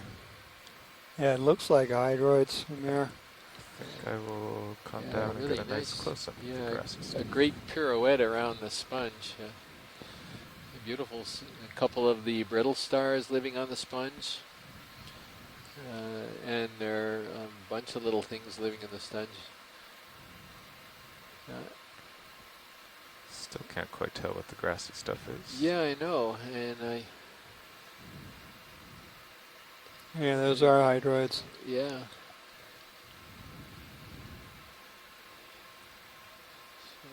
A sort of a dense lawn of these hydroids, if you'll pardon the analogy. But I've seen this type of thing and never really got a good look at it before on another seamount many years ago. Hey, Chris. Hey, Chris. I see you just saw Terraster again. Yep. So I'm glad you confirmed the ID. That's what it looked like to me. And that was a pretty good size one, wasn't it? Yeah, colonies underneath it. So I think that's probably what it was eating. Enough of the grassy stuff. So you can add that to the long list of other, what do you call them? Evil? Yeah, evil stars? sea stars, predatory sea stars. Feeding on your precious sponges. Yeah, Andy. You know, I think Terraster is actually that last move is established complete, as and we're probably just about settled off it. So I guess. continue along the ridge. In other places, so it wouldn't surprise me if they did that here too. Yeah, and, you know, with your other notions, yeah, that opening on top was an osculum, which is where the water flows in and out. That's actually the top of the animal, sort of aligned with the anus. So that's the butt end as opposed to the mouth end. Uphill 080. But that's a common mistake to make for people. So. Yeah. Well, anyway, thanks. I see that you're on to new and other things that are away from starfish, including this very nice glass sponge. So I'll leave you be. I was out of the room when you guys were looking at the starfish and hurried over to the phone as soon as I could. So thank you again. Good night. Yeah, thank you, Chris. Appreciate you calling in. So these have a vague reminiscent look, pillow look to them, but I'm not sure they are. They're looking a little bit. I mean, these are perhaps the type of. Jonathan was hoping to possibly see pillow lava coming perpendicular across the ridge. These formations are parallel to the ridge crest, so I'm not sure they are pillows. They maybe just the way the rock is breaking apart. But, yeah, Chris, I'm not sure what these are. Manganese crust is too thick to kind of make any assumptions about the primary structures of these lava flows, and everything has been so jumbled and chaotic on top of this ridge, it's hard to put the story together. So I still think it's an erosional ridge and not a rift zone structure, but still haven't convinced myself fully. More and hopefully see something you know is basalt for sure. I've seen a lot of loose rocks as we've ascended the ridge, and I don't mind waiting just a little bit more, closer to like maybe 130 before I start asking for a collection.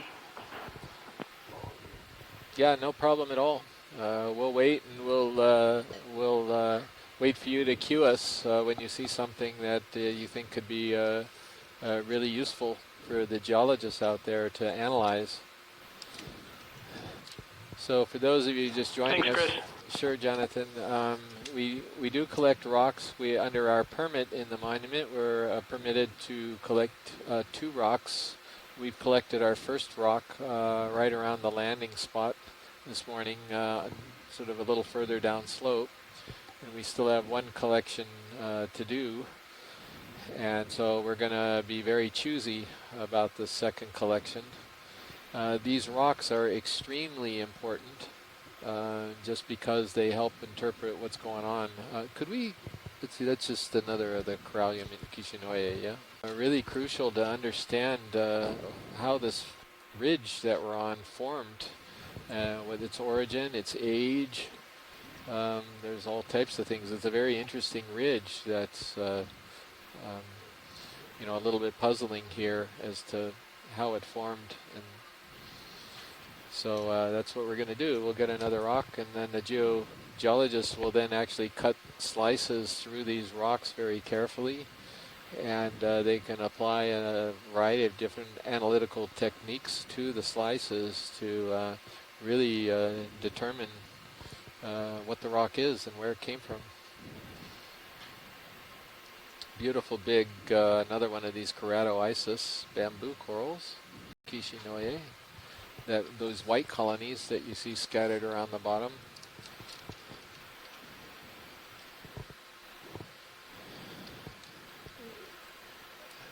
I don't know, Jonathan.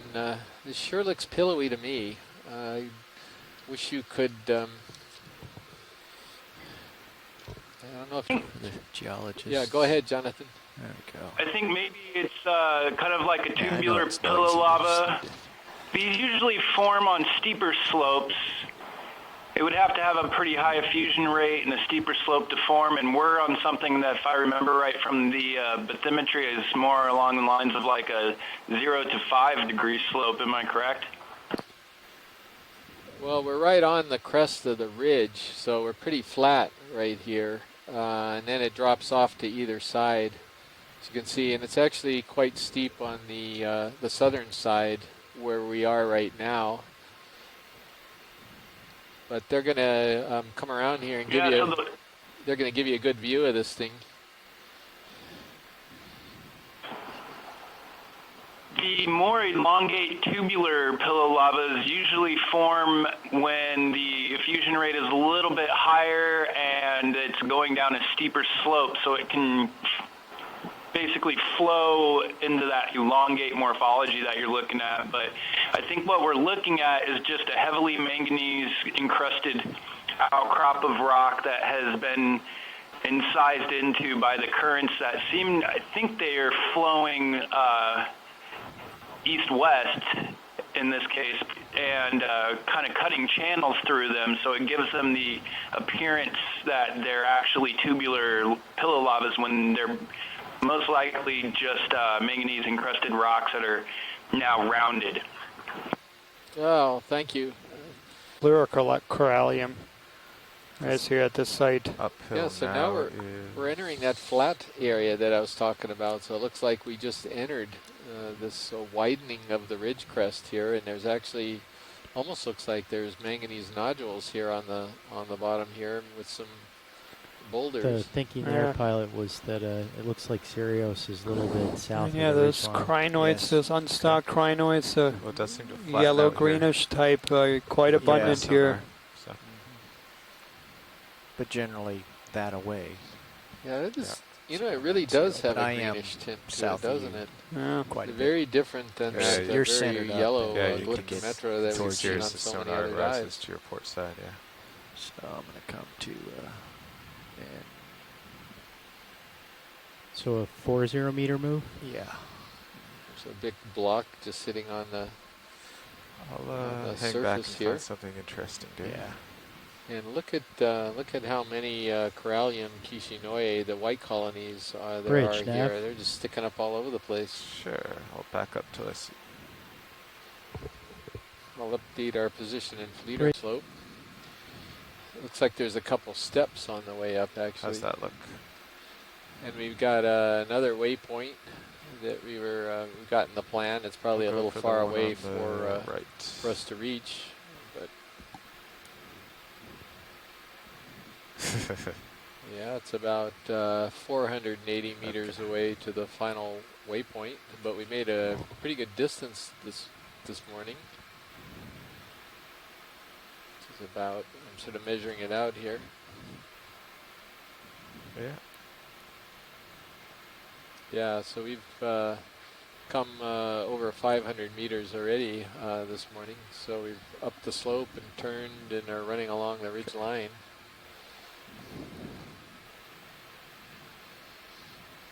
So it's kind of a yellow-green, isn't it? It's sort of a... It's got an unusual tint to it compared to a lot of the crinoids we've seen. Yeah. These guys look like, if they're the same thing, well, Yeah. these are looking, Yeah. I don't know what that's glyptometra or not. The other one looked different, the one that had the curled arms, but these guys are curling their arms a little bit. The one up on the top. Was looking at the nav screen and didn't really look over until just now. Okay.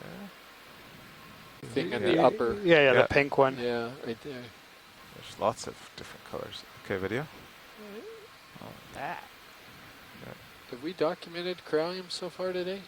On this one? I mean, we documented the Corallium white ones. Well, some huge colonies on their way up to the oh, on you're that right. flank. That's right. We do. So we do have Corallium documented on this location. Good.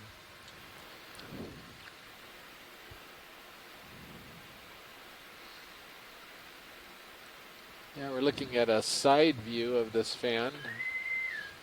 The monthly quality of life meeting will be held in the Ford Lounge in 2 minutes. The monthly quality of life meeting will be held in the Ford Lounge in 2 minutes. And just a while ago, you were starting to tell us a little bit more about this group of corals, about the pink corals. Yeah, if I can remember. Oh, yeah, the precious coral. So this is, I forgot about that. So this would be something that would probably be more attractive for the people that are harvesting these corals to make jewelry. Most of the harvesting is done in shallower water, obviously, because it's very challenging to harvest at these depths. But the skeleton is quite hard, and it actually can be polished and made into stone. Not all of us agree that that should happen, but just sort of explaining to you what's meant by precious coral. If you actually have some precious coral jewelry, this is pretty much what the animals look like. They could be a little bit redder, they could be a little bit pinker. You might have some of the gold coral or something, but this is the animal that it came from. And see what watch personally, I like the appearance of the live animal over the polished dead stem, but that's just my own opinion. I think we're good to move on. That was a question. Full wide video. Corallium being found in archaeological sites of the ancient Egyptians, and so yeah, humans have had this long history of using pink corals as jewelry. In a lot of the old Roman culture, it was thought that pink coral hanging around the neck of children that would fend off evil. So it is thought to have all kinds of spiritual powers. And if you're just joining us, you're not seeing dead coral down here, these little white stalks. These are healthy live corals, believe it or not. We've been following this bed right up the ridge. There's something that's called Pleurocorallium kishinoye, and that's what they look like. There's a pretty good bed of these down here. So yeah, it's a live. Yeah, that's good. It's a live group of a little live coral community, and it is located at about 1,650 meters down in the Papa, and there's a good shot of it. So you can see the polyps coming out of it. These are quite live, not dead at all. And so just to confirm everybody's opinion that this is a healthy colony, a healthy community that you're looking at. Those of you who may be joining us from the Maui Ocean Center on the island of Maui in the Hawaiian Islands, or elsewhere from your home, or from the Aquarium of the Pacific in Long Beach. Sure. Come in. And you might have just joined us. Yeah, that's we're quite a ways down, and looking at some of the strange and beautiful animals that live down here. So is that a crinoid? That's another Brazingid asteroid, I believe. Yeah, I don't know. Maybe we could take a quick look at this thing on the rock. I'm not quite sure what it is. Oh no, it is a crinoid. It is a crinoid, yeah. Just had an arm folded across himself that was a little bit deceptive. All right, let's go ahead. Now you're seeing some debris in that channel there, and that is going to be sort of old coral and sponge debris. That's what dead coral looks like. It kind of right, just leaving our screen, is also a black coral in the genus Stauropathes. Also somewhat common here at these depths. Yeah. And the yellow sort of things perched on the rocks, these are feather stars. So we know them as crinoids. But very beautiful members of the community down here as well. And we're sort of on what we think is a basalt boulder field, rubble. Yeah, these look very angular. I don't know what Jonathan thinks. Co-pilot now. Yeah, go ahead. Jonathan's I was just about to chime in. I just didn't want to interrupt you guys. Collecting from something around here might be pretty useful. These look like great rocks. I assume you copied pilot, right? He wants one of these rocks. Yeah. Yes, he does. Finally, Jonathan found something he wants. That's the voice of Jonathan Tree, our consulting geologist. Very picky. But then again, he's advising us on behalf of a lot of geologists out there, so he understands the responsibility here of selecting a good rock for us. So I really appreciate that. 030. Speed 0.2 knots. I guess no, it's just a rock face. It's just a very light, reflective face of the rocks. Yeah, it's just catching the light from Sirius. Yeah, okay, that's what it is. You can see right on this really solid piece right here, plenty of corals on it.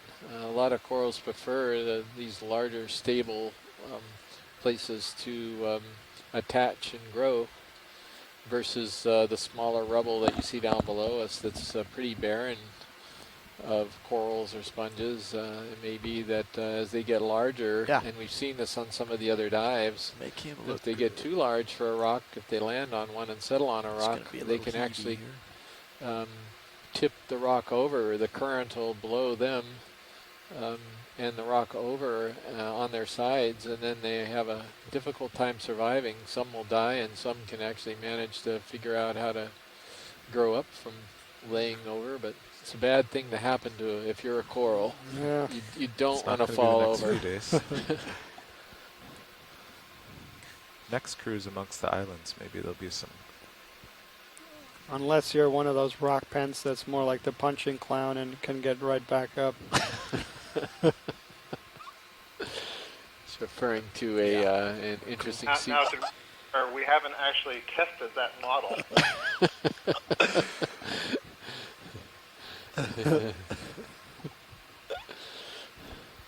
So that was Dr. Scott France's voice. He's the one who suggested that this one sea pen that we imaged a little while ago is akin to one of those punching clowns Oh, there's a fish going off to the right. I don't know if he's too far away. Just have to follow up and say that that was not a challenge to the ROV pilot.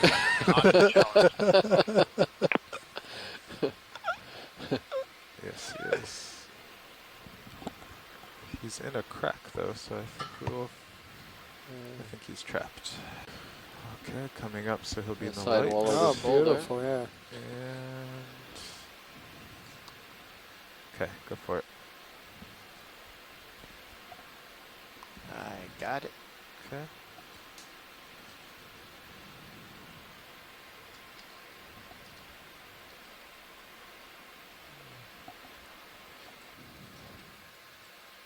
Coming up. Yeah. Chasing. Yeah, you see those very distinctive sort of Barba. barbels or pelvic fin filaments that are coming off of his chin. Pretty sure I know what this is. Randy Singer says it's a large cusk eel, so that would put it in the family Ophidiidae. And Randy thinks it's this genus that we've seen before, the Basozetus. So thank you, Randy. He's not sure which species, but he's willing to go to genus.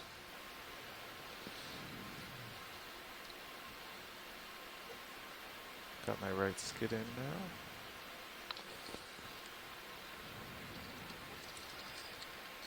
And so basically Randy's giving us the actual term for those filaments that are coming out from underneath the fish. They're called gular barbels, and it's very characteristic of the cusk eels or ophidiids.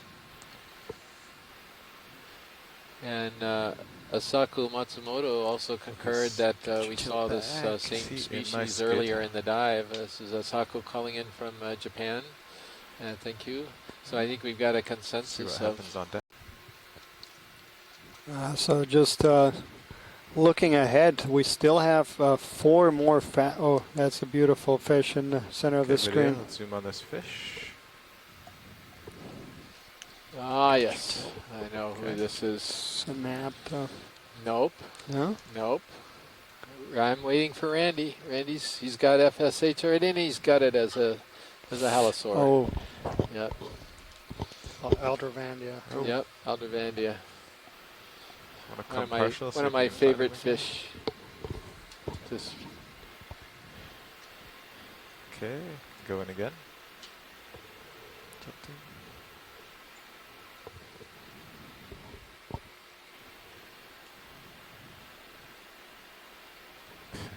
He's inside the vehicle. Whoops, Just good for hour. video. If we can have as many people respond as possible, we'd appreciate it.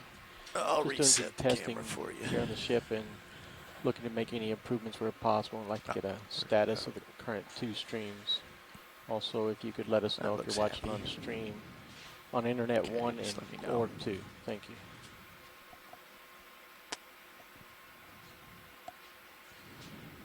Shoot. I saw a really pretty Tinaphore. It's gone now. Did you see that? These are my favorite. Behind me.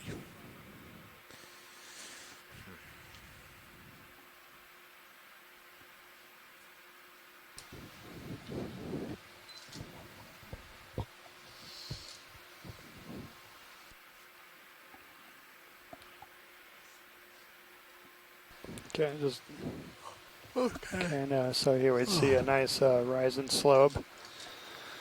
Again, these crinoids, these yellowish, greenish crinoids seem to be quite abundant on this terrain here.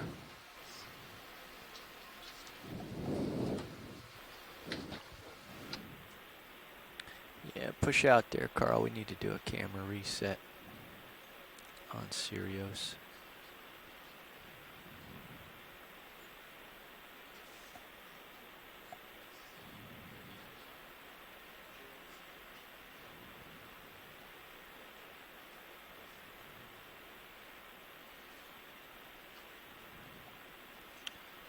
Yeah, Carl, push out so I can reset this camera here.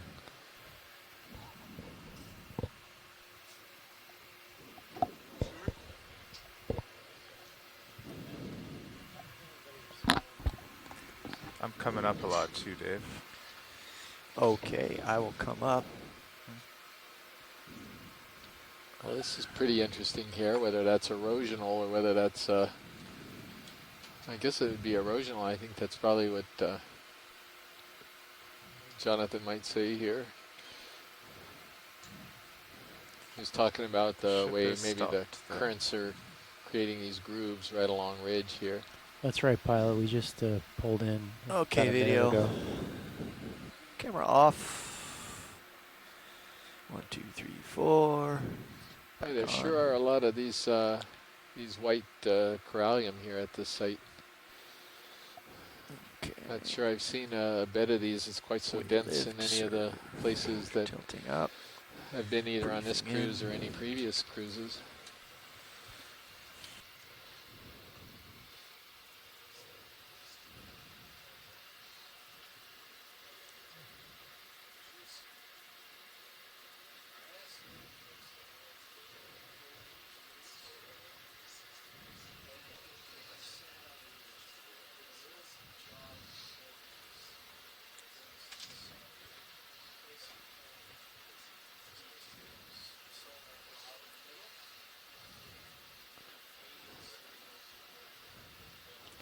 And,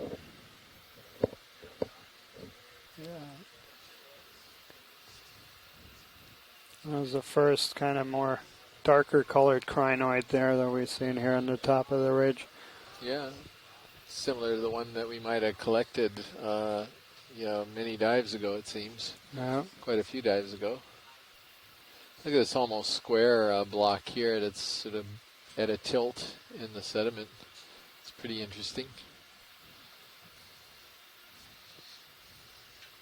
Lots of rubble, a lot of things breaking up right here on the top of the crest. Yeah. We are at, now we're at 1,620 meters down. So we started out at 1,750, I think. So That's correct, yeah. Focus, but you spots. didn't have iris, This is or? a little more barren than what we've seen the rest of the dive, so it's a little barren patch, but we've had some really beautiful corals that we got images of. We got a specimen of a coral that we have no idea. It was stumping everybody who's actually participating on the dive with us. There's two of us biologists here out on the ship, the Okeanos Explorer, but we are supported by a whole group of people on shore that are watching the video just like you in real time, and they're contacting us via the audio, a teleconference, as well as in a chat room by texting, and they're providing invaluable support on taxonomic identifications, geologic interpretation, and so forth. Power cycle. Yeah. So could we image that sea star on the rock before we go? That sort of red guy right almost center. Yeah, copy that. Watch lead coming in. Yeah, thank you.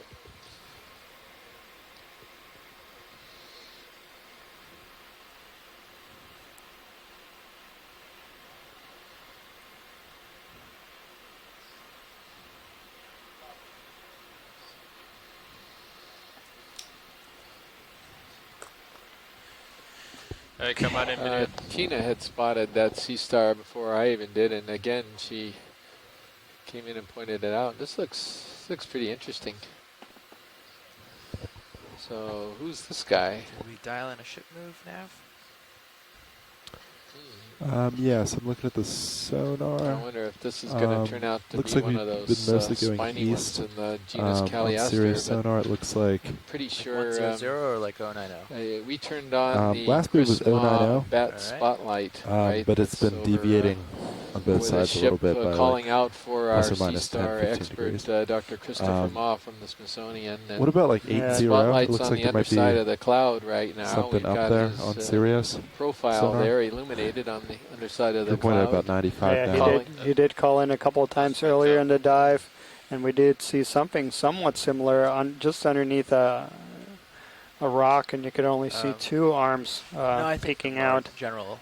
It's Coloration right was Okay, so yeah, that's about somewhat similar. 9.5. Are you good with that? Yeah, 095 is perfect. All right. Looks And, like they've been doing yeah. Come on in, video. 40-meter jumps. Does that sound good? Yeah, it's Terrain doesn't really look too beautiful sea star. Yeah. It seems Cool. I'll call it reminiscent in. of one of the ones that we saw before with the white tips and then the red body. It's just I just can't remember. I think we did see something, and he might have called it Caliaster, and I'm not absolutely sure. And sliding up my toe. Bridge, this is Nav.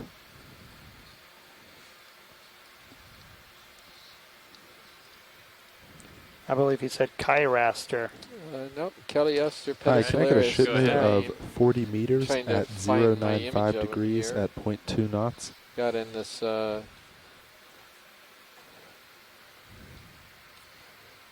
Yep, thank you.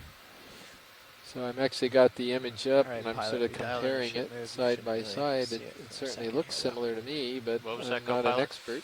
We dialed in a ship move, And if you but you should ignore sort of the seriously color, start because the turning for a few color minutes. in a much You got a little shallower longer. area What's that is bearing? bright orange than the one I'm looking at. And this 095. has 095, got a beautiful copy. red coloration, pink coloration with white tips. Can I get lasers for this?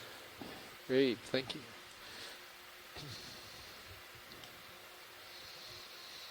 Yeah, about 10 centimeter in diameter. All right.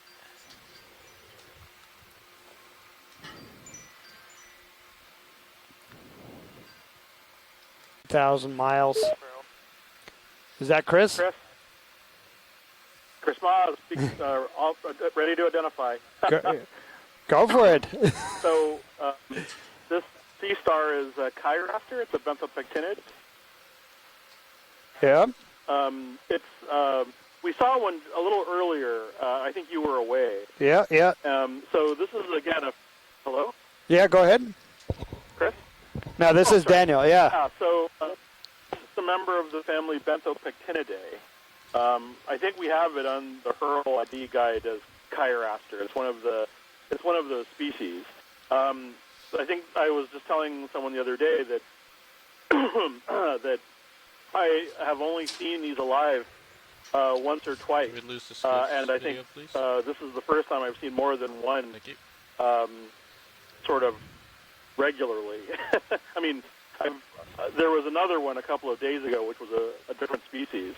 So this is one of those classic examples of something that we have collections of, but we don't know anything about it. It has lots of spines. It frequently lives, at deep depths. But for example, this coloration pattern with the orange disc and the white tips, that was actually the same coloration pattern was on the other one that we saw, and that's something that doesn't convey in the specimens that I work with, which are usually collected with the trawl net, and so the specimens are usually really badly damaged, and the colors are usually not still preserved in the specimen or pictures for a lot of these animals back in the 19th century didn't involve color. So seeing these like this on a substratum alive is really just really valuable. This is a group of sea stars which has a fossil record back to the Jurassic. So sort of seeing them in these deep sea habitats is doubly important because this gives us some insight into what they might have been doing before. This is, of course, that geological principle of uniformitarianism. The process of the present gives us insight into the past. So the animal is a fascinating mystery, and seeing them alive on these cruises is very insightful. At the very least, just for the color. But one of the more unusual facts about these animals is that the arms have really surprisingly well-developed musculature in them, and no one's ever quite figured out why. Some people think they're filter feeders, they hold their arms up into the water, but others think that they're more infaunal feeders, so that they dig into the sediment or something. So, or maybe the different genera of benthopectinids do different things. It's really strange. So seeing them is the first step. to understanding them, and maybe we'll luck out and see one feeding on something or doing whatever it is it does. So, but thanks for catching that. Definitely one of my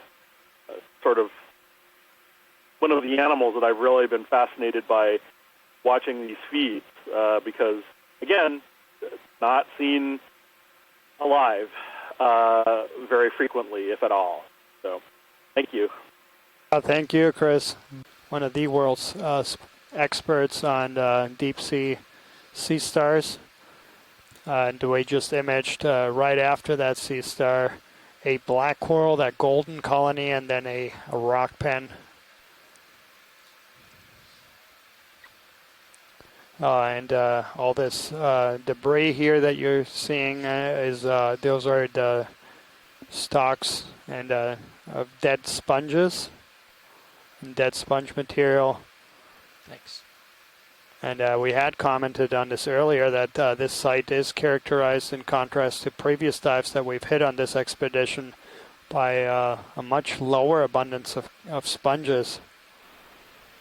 And yeah, we just have come across a few of these fields with a bunch of dead sponges.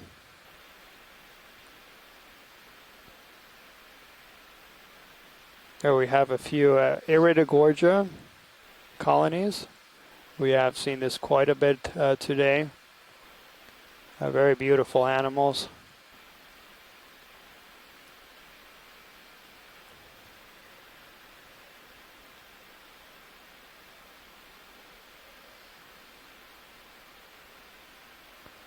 There again, that golden brown colony is another black coral. There is exactly what Chris Ma just pointed out, is that these images for the first time allow us to see natural behavior of some of these animals, including sea star. And what you're seeing right there is a sea star feeding on a unbranched bamboo coral. Interest in zooming on this? Yeah, maybe just a quick zoom, but we've gotten good images of that. Yeah, we've gotten that species before.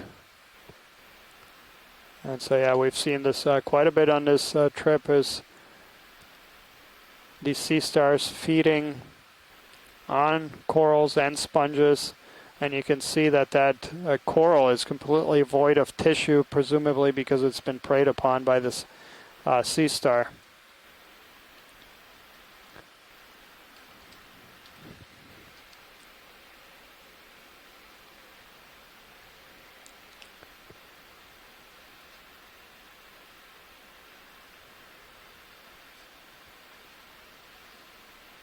And 12 meters.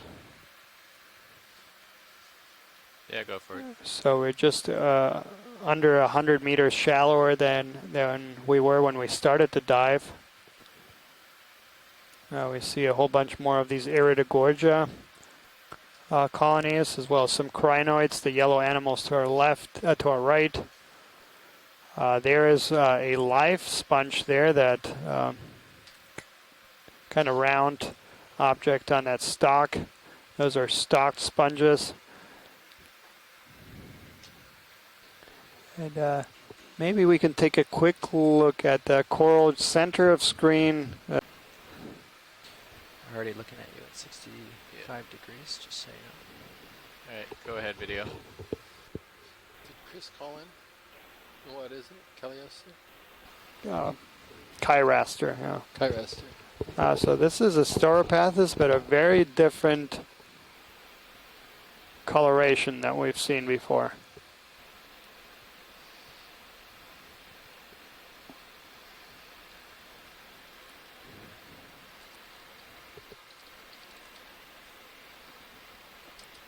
I've only got a couple moments here.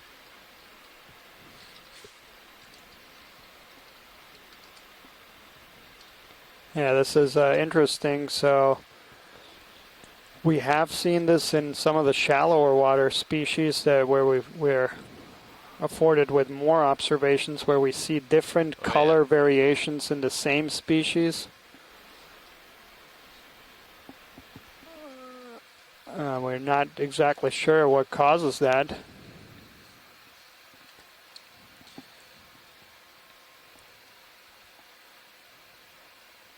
Yeah, so that was in that same genus as that golden brown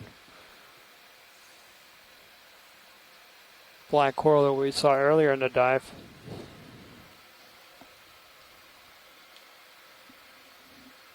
Another dead coral. Quick zoom. Yeah. That's probably that sea star got to him as well. Right. Well, it looks like a dead Iridogorgia stalk with a lot of gooseneck barnacles on it.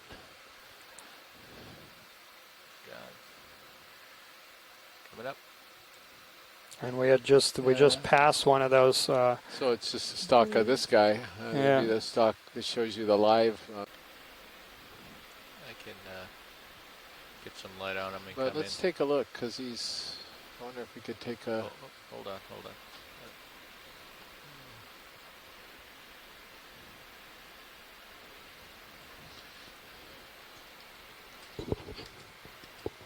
All right, go ahead.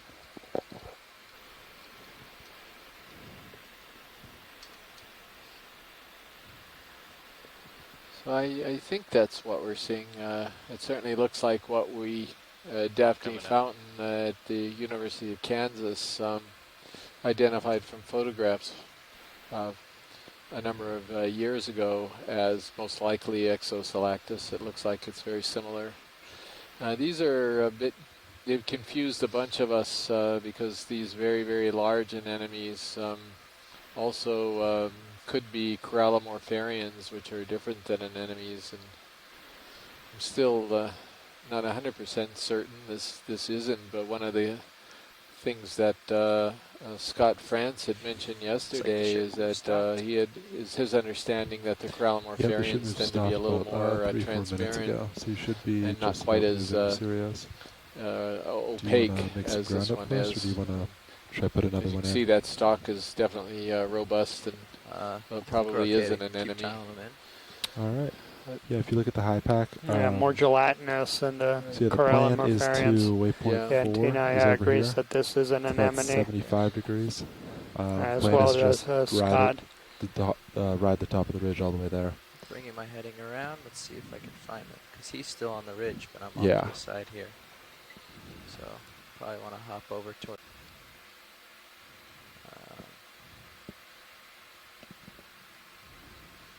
It's interesting that all of the corallium here are lined up on the south side let's do of 080 this little and then, boulder outcrop and not on can the adjust north side, and they all just seem after to be that. facing down slope. Are you good with another 40 meter move?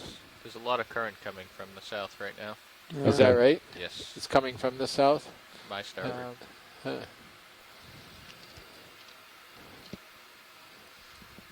do 075. So that's pretty 075. interesting. Is that good? Yeah. Great. Works. Sounds good.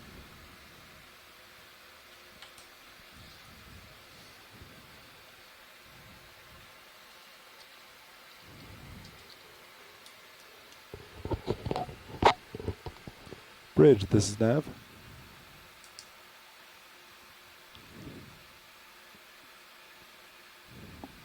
Yeah, nice view here of this Hi, can I get a ship move of 40 meters at three-dimensional 075 substrate degrees here, at 0.2 carpeted knots? by these Pleuracorallium kishinuia.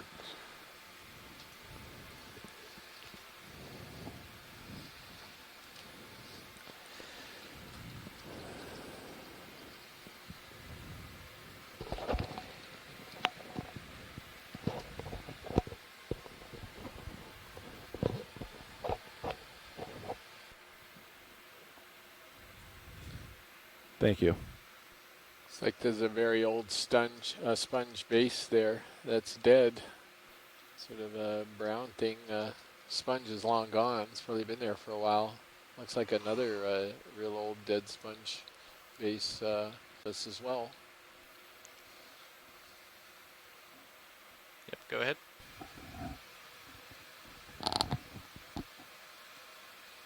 Yeah, that's what it is, all right. Just sort of, it's almost like it was sheared off or cut off. It looks like almost a clean cut there. A little squat lobster and a crinoid there, still living on the dead stock.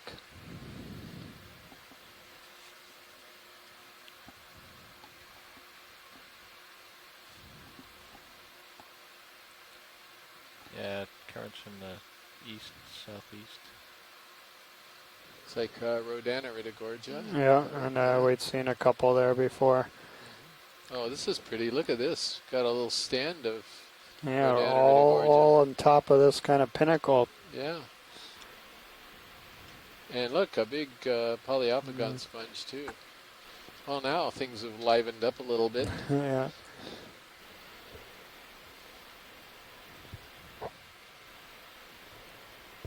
Yeah, again highlighting the importance of topography. We were in a flatter terrain before. Yeah, let's see where we are on the feeder mouse display. Haven't updated it for a little while. Looks like there's another rock pen there on the side of the wall.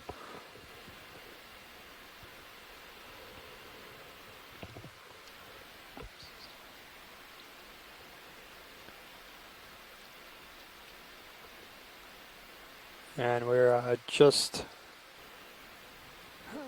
at a depth of 1,609 meters.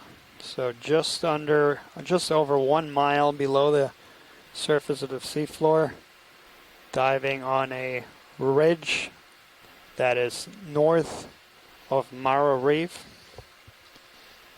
about 800 miles northwest of Honolulu. Almost dead center in the Pacific between Japan and San Francisco. It's a pretty scene, come a little bit differently. So they're oriented more along ridge here, because I think the atrial surface of the sponge is going to be away from us right here. Stand by one. So Go ahead. That this is going to be probably Poliopogon species B. Yeah. Oh, that's definitely a nice little current going on. Oh, yeah.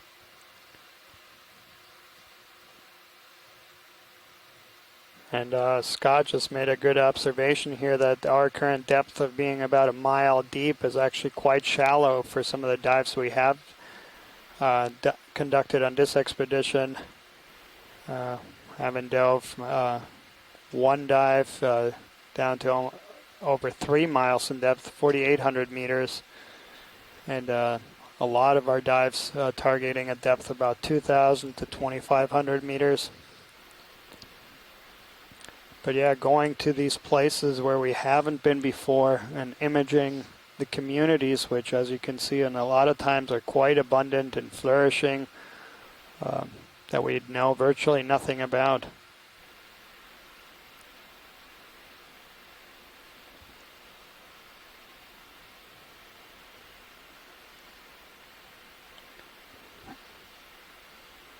So it looks like there's actually 2 different species of sponges here. Go ahead, Bridge. They're both in the genus Poliopogon, I'm pretty sure. Yes, that's correct. This one, massive one to the left, this looks a bit different than any of the ones I'm familiar with. But they can acquire such a strange morphology, and depending on current and substrate and everything else, that you just... Yeah, these look almost square. Yeah. Now the one on the right is a little bit easier to peg, and it's going to be, I'm checking to see, I think it's species F, so a lot of these are undescribed species, and we only know, no, excuse me, it isn't F, it's species D. That's why I keep forgetting my letters here. Yep, and it's got the characteristics of that genus when you look at the close-up. You can see these screens over some of the holes in it. Those are called sieve plates. And then it just shows you that these large sponges they serve as home for a lot of different animals. There's 2 different animals intertwined right there. now you're looking at the microscopic structures that give the sponge its name, glass sponge. They're kind of composed of what appear to be initially these glass needle-like structures that are made of silica. Yeah, and you could also see all the pores through the sponge, which is why we have this common name for these organisms. They're spongy or porous.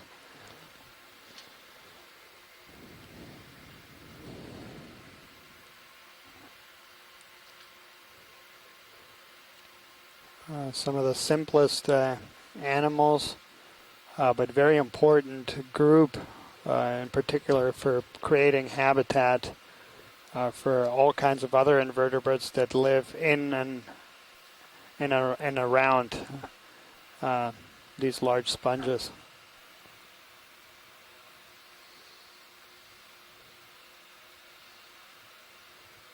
Yeah, they're pretty amazing. We do tend to have a lot of these big, huge sponges out here in deep water off the Hawaiian archipelago. Pilots, that looks about to be the And end of it that was next pretty ship interesting to move. talk to some other folks that are more Yep. familiar with Atlantic and Caribbean. Coming up a little bit here, Jeff. Deep water Coming up with you. communities, and they I got awfully correct me close if to I'm that wrong, but I'm sponge. pretty sure that most of them sort of reported that they really hadn't seen sponges of this size out in either the Atlantic or in the Caribbean. Where that branch comes off. Daniel, you're telepathic. Hold on. Let me get more light on it, and I can put my toe on this rock right here. Look at all the dead sponges beyond it in that little gully there. So at some point, I think this probably is a fairly thriving sponge community here, just based on the number of skeletons that we're seeing in some of these gullies. Not skeletons, excuse me. Probably mostly stalks and Go ahead. parts like that. You know, some of the leaf sponges. The whole. You tilt that down a little bit, Jeff. There, I see one node, and if we could slide down just a hair. Looks wouldn't that be your conclusion? Yeah. Yeah, internodal. Too far.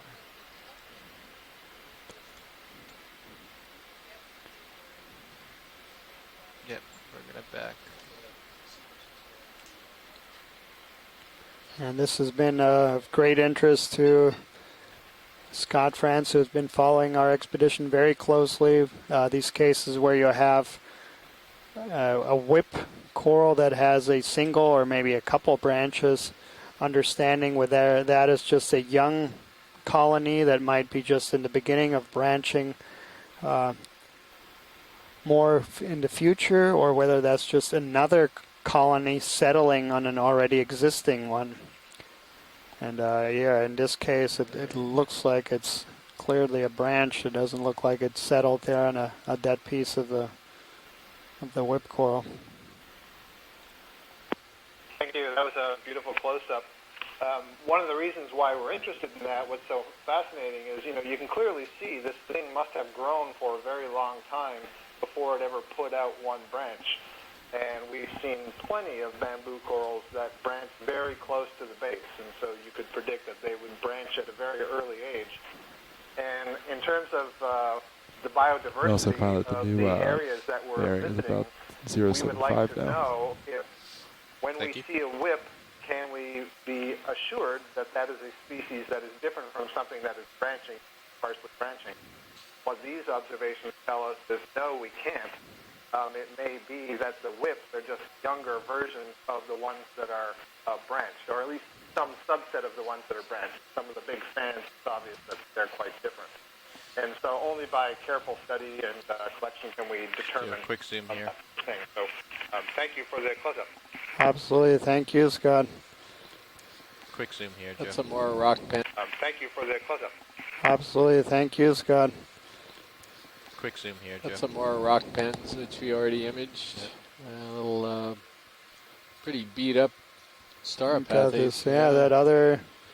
It shows you the reason why they're called black corals there nicely. Yeah, and the skeleton's black. It's got a very shiny black texture to it. All right. Gotta So pull all the away. pink part of it is all living, and then all that black stuff is the And it's dead. dead. Shad.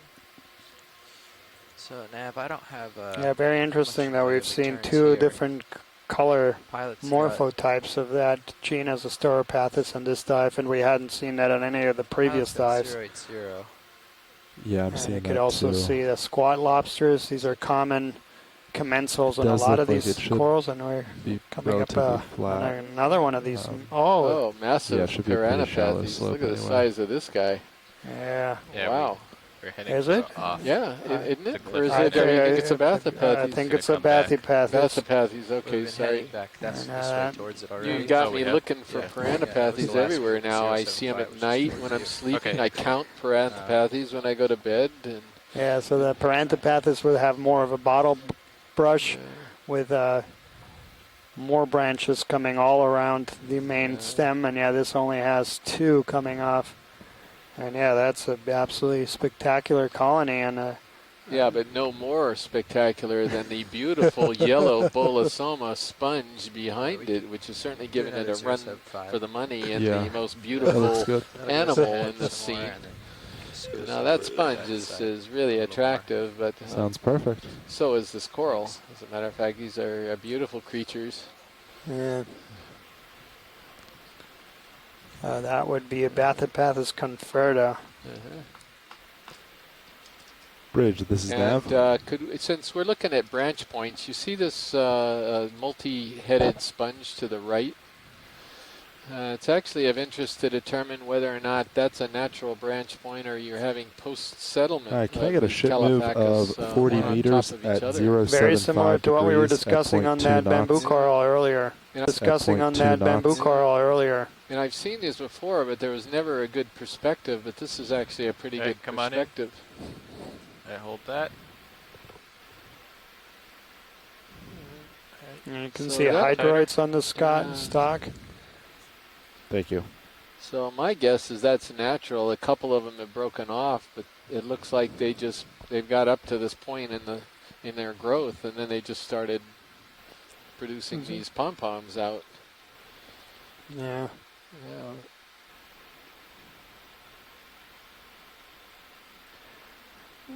Yeah. No. That's a great shot of that joint. It's the best shot I've ever seen of right where you get the branches coming out. Have to send this to Dr. Henry Ricewig in Vancouver, Canada, who's working on this group of sponges as we speak. And knowing Henry, even though it's Sunday, he's still working on them right now. He's retired, but he isn't retired. This is a passion, and they're just so it was a lot of fun working with him a number of years ago, visiting him up in Vancouver and working with sponges. All right, let's pull partial on this. Get the head. Yeah, that's terrific. Yeah, and That's beautiful. Look at that. And yeah.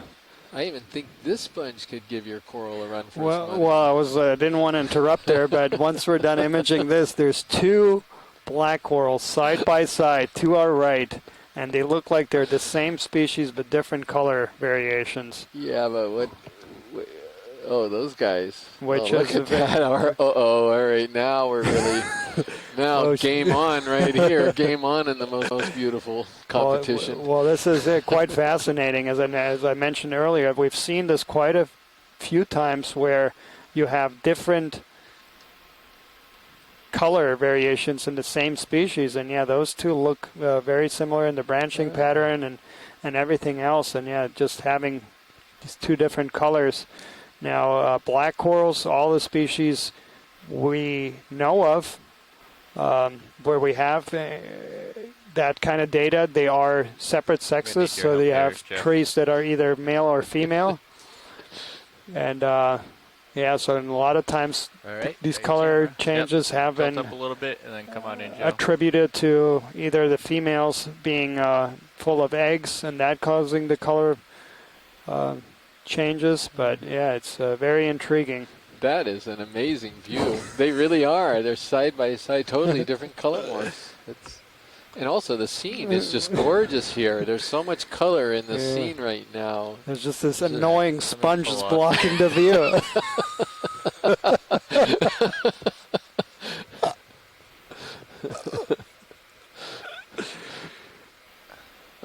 there's a fish too. So here come the fish. Yeah, look at the way he's swimming. He's just being carried along in the current there.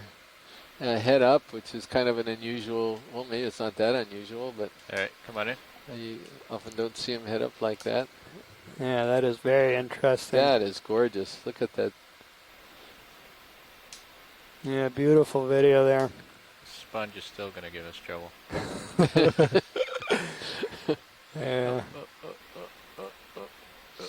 Lost my toe. Yeah. Excellent. Thank you for that. Yeah, what a scene. And well, no, actually, Scott, I hadn't said a word about those hydroids. I'm not sure they're really in the competition at the moment.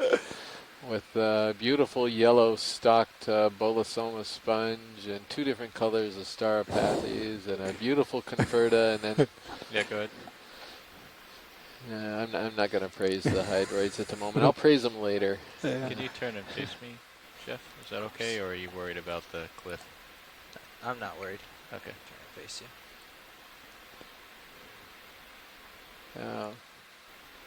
So given they're so close together, any chance that one begat the other? Because I don't know anything about the Anoplotherian reproductive cycle, but is there a chance that you're looking at maybe mother and daughter, or mother and son? I mean, they look like they're the same size. That gives you one kind of clue that you think that they're probably around the same age. Yeah, we don't really know that much about reproduction in black corals. We have information for about a tenth of the species, and that information is usually just limited to a few observations where a single specimen was put on their microscope and they told if they saw eggs or sperm within their tissues. And from those observations, it suggests that all black corals are gonochoric, so meaning that there are single sexes, a tree being either a male or a female, but never both at the same time. And we also think that most black corals are spawners, so that they both release eggs and sperm into the water column, and fertilization being external. Don't have a lot of time here. I'm already behind. That's just extraordinary. Josh is the pilot and working. I'm gonna pull off here. Looks like. Full white on Sirius, please. Yeah. Thanks. What's that? Oh. Oh, really? All right. Yeah, thanks, Josh. Well, that's one of the more colorful scenes that we've had today. It's just gorgeous scene. Yeah. Yeah, but reproduction for in the deep. Really large colonies of these things. How am I doing, Jeff?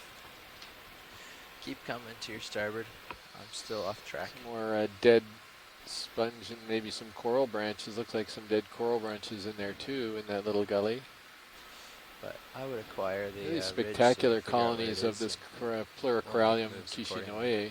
The biggest ones I've ever seen. Right now. Sure. Keep trying to sidle that way, but I think the ridge is falling off. I really had no idea that these things got this big. A little more north in the last few moves.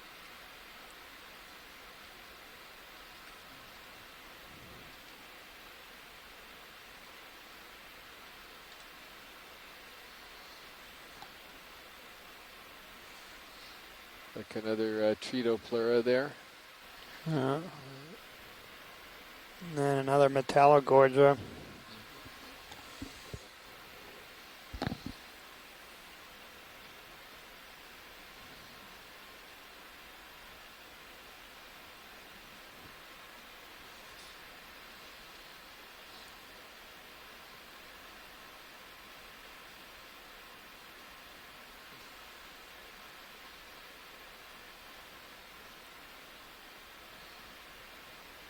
Yeah, but back to that, the different color variations. Yeah, that's so helpful to have this kind of video and looking at animals in a natural environment and trying to define a species. You really need to look at the variability. If you look at how much variability there's even just amongst humans, put that in now? and so a lot of these animals also are going to have quite a bit of variability, and so when you're trying to describe a species, you really need to define how much it varies, so that in the future people can Bridge, this is Nav. determine whether that is indeed something new or not, or just a variation of the same species that's already been described. 0.045 degrees at 0.2 knots.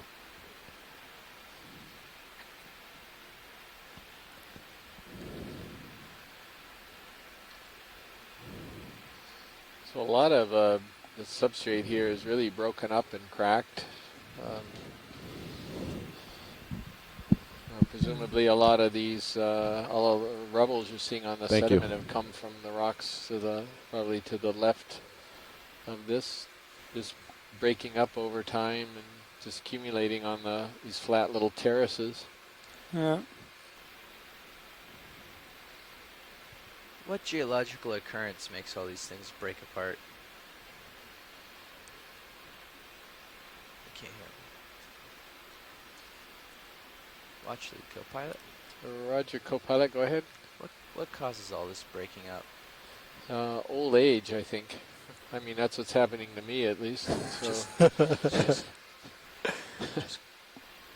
I think it's fatiguing and crumbling. Yeah, I think so, and it may be the nature of this rock, and that's why it's so important to get these rock samples that we have. Just enough flyby is good enough because it looks dead, but it'll still give me enough to. Yeah, okay, that's Lucardi, Walteria CF Lucardi. You know, it's sort of interesting that we're not seeing a whole lot of the Walteria Flemingi on this cruise at all. We saw them at one place, but not nowhere else. Yeah, so the sponge is dead here, and we have a crinoid, and then we have this octocoral, the stellaniferous octocoral, overgrowing the backside of that sponge. Yeah. And we had seen a few of these earlier in the dive encrusting on the substrate. So yeah, a lot of these are opportunists. So when an organism dies, that becomes open substrate, and you have other things overgrowing it. This also shows the value of getting up off of the substrate for a lot of these animals. They get up just a little bit further off of the surface, they can probably get into a slightly higher water flow and therefore better filter feeding. Exactly. Prey catching opportunities. And that's a lot of what these brittle stars or squat lobsters that are commensal living on corals or sponges, is they need to get off the bottom, because if you were to measure current flow right at the bottom and then moving upwards, you would say that there's almost no flow right at the substrate interface. That's called the benthic boundary layer, and then as you move upwards, there's an exponential increase in water velocity with distance from the substrate. And so a lot of these organisms need to get off the substrate so they can feed more efficiently. How about the sea star, since we're here? I wonder if we could take a quick. So one of the reasons, aside from just trying to get some animals for Dr. Christopher Ma at the Smithsonian, who mostly works with the dead animals and rarely gets to see the live ones. And one of the reasons why we're interested in sea stars in general too is the fact that they're quite important predators of corals down here, and we need to know what other animals are either living peacefully. Oh, it's a pythonaster again. Well, is it? I guess it is. I don't know, unless that's Astenactus. It's either pythonaster. I'm trying to think. The pythonaster had 5 arms, right? And this has got 3, 4, 5, 6, 7, and it looks different. I wonder if this is Actinathus, however you pronounce it. It is a little bit different. Yeah, the texture is different. More of these. Yeah, but what I was sort of saying about the sea stars is they are important predators of corals down there, and it's good to really image these and know what type of species are down on these coral beds that may be predating on them. It's also why we document commensals, to try to understand the whole ecology of these coral and sponge communities.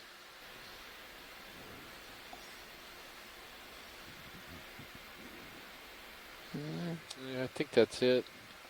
Astanactus peperaceus is my guess, and we can perhaps leave it at that until Chris gets a chance to look this over. That's Mixosterity.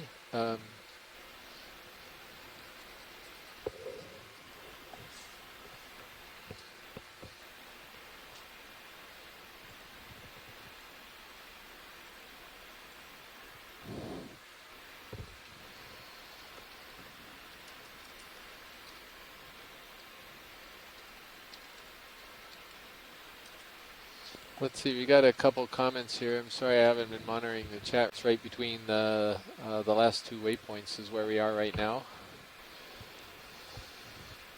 Is our ship move there? Nav? Yeah, ship's complete. I just want to see what D2 And sees once it covering gets some past this ground little has hill right been here.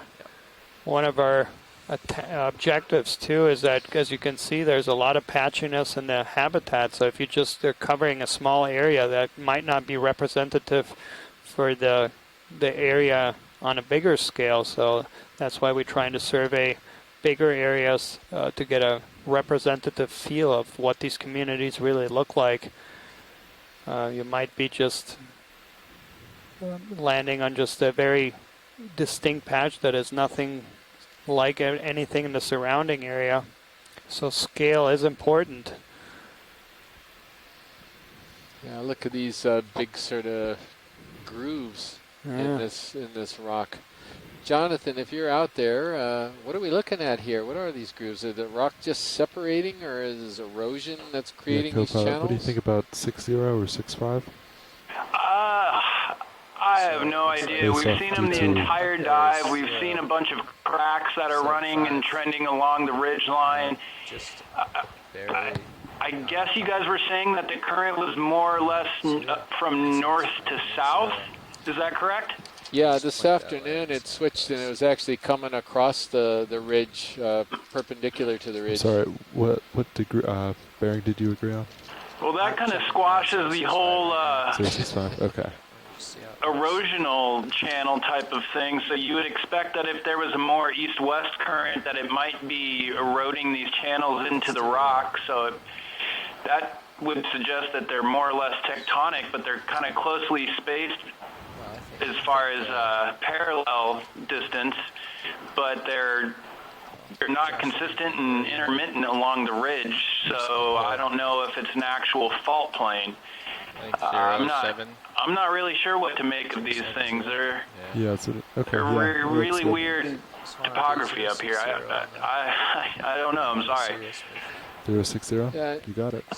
No, that's good. Thank you, Jonathan. It's just sort of again fun to stump the experts. It's really enjoyable. We played that game with the biologists earlier today with the coral that we collected, so it was nice that we can play Stump the Geologist as well on the same day. Yeah, no, this is really different topography than we've seen. Can I get a ship move of 40 meters at 060 Now we have seen a degrees change at in current direction, so throughout the dive already. So maybe we can take a look at that coral to the left side of the screen.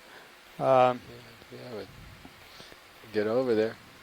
So one thing, Jonathan, as he's getting into position is I always thought this entire ridge was just part of a whole piece of Maro Reef that had slumped off many millions of years ago, and it sort of slid down into the trough over all the years, and that's what we're looking at. Is there any support for that from what you see? Bridge, do you copy that? Yeah, so this is an area where it just slumped away and broken apart. That could definitely be a okay, thank you.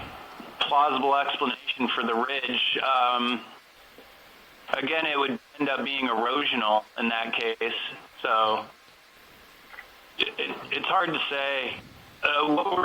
What we were looking at when we weren't zoomed in, it kind of looked like these blocks have been fractured and we're starting to slump down into the slope on the other side of the ridge. So I think we're still looking at just this ridge forming in a more erosional way rather than constructional like the rift zones. Interesting. Thanks, Jonathan. Area where it Oh, sorry, I just never I slumped didn't hear the away and response. broken apart. That could definitely be a Okay, thank you. plausible explanation for the ridge. Again, it would end up being erosional in that case. So it's hard to say. What we were looking at when we weren't zoomed in, it kind of looked like these blocks had been fractured and we're starting to slump down into the slope on the other side of the ridge. So I think we're still looking at just this ridge forming in a more erosional way rather than constructional like the rift zones. Interesting. Thanks, Jonathan. And what we're looking at right now. Hi. Let me just describe this coral. Hang on for a second, Chris. So we're looking at a primnoid coral. It's a common group that's down here in deep water. And what have we got? No, nothing. We got nothing from the chat room on what this is. It's hard to tell the orientation on the polyps, possibly Narella or Calyptrophora, but anyway, that's good. I think that might be one of the first ones we documented here. Go ahead, Chris. Sorry to interrupt. Oh, no, I actually just was going to pop in and out, but there's a time delay. Yeah, so what you saw was Astacactus, Papyraceus, I think. The arm number is, I think, more variable than the description. Full wide on. And I've never seen all of the. That's right. The central hole, the osculum, is a little more open than I've seen it before. So, seeing them alive and seeing the variation and sort of what all the parts do in the living animals is really kind of a. Like I said, it's interesting. So, anyway, that. I just wanted to sort of give you the name and then let you get on with what you need to get done. So, thanks for stopping. Yeah, no problem, Chris. And as I mentioned, even though we poke around and have a lot of fun about the evil sea stars eating the corals, I think it's really quite important to understand the interactions between corals and the other animals in this community. And so we know for sure these sea stars are important predators on the corals down here, and some of them are important predators on the sponges. So it's quite valuable for the overall understanding the overall ecology and relationships here to stop and do these images. So it's benefiting everybody to do so. Yeah, no, absolutely. I think if anything, that might be more important than. I mean, when you consider what's going on in the shallow water habitats with like the crown of thorns. And you sort of look at some of these sea stars feeding on sort of these deep sea analogs. There's a significant importance to the predators and as I said earlier, potentially the community structure of the corals and the sponges because they may feed on specific types of species or sponges at a certain moment in their life cycle that could affect where and how is insightful, but nothing beats having the direct data and knowing how they differ because deep sea and shallow water habitats are not always the same. So anyway, you're preaching to the choir. I love you. So have a good night. Yeah, you too, Chris. Thanks for calling in. So what we're looking at now is a sea urchin, and it's in the family Kynotheridae, and we've been identifying these as Spirosoma obscurum. This is based on the fact that I actually collected one of these one year to figure out what the heck it was, and got the opinion of Rich Mui over at the Cal Academy of Sciences on this animal. So these things are quite large, and it's not really certain what they're feeding on as well, but so you can see they are related to the sea stars in that they use these tube feet to move around. Yeah, although sea stars are typically considered invertebrate predators and urchins being more detritivores. Yeah, they're both in the phylum Echinodermata. They're just in different, I think it's classes of the phylum. Yeah. But yeah, it's a very good point that Chris Ma made there about where we make a lot of these jokes about the evil sea stars. But yeah, by being predators, they actually they provide an important service to the community. A lot of times they feed on more abundant organisms, and as a result, let other species enter the community, and as a result, increase biodiversity of an area. Feeding starfish, sea star. Pushing ahead. 060. Yeah. Another thing, right, we were looking at that Narella calyptrophora. Either one of those looked like we had another one of this Anthomastus with those white bumps, very well separated. So that would, as Tina suggested yesterday, that would be a pseudo Anthomastus, which is a new record for here.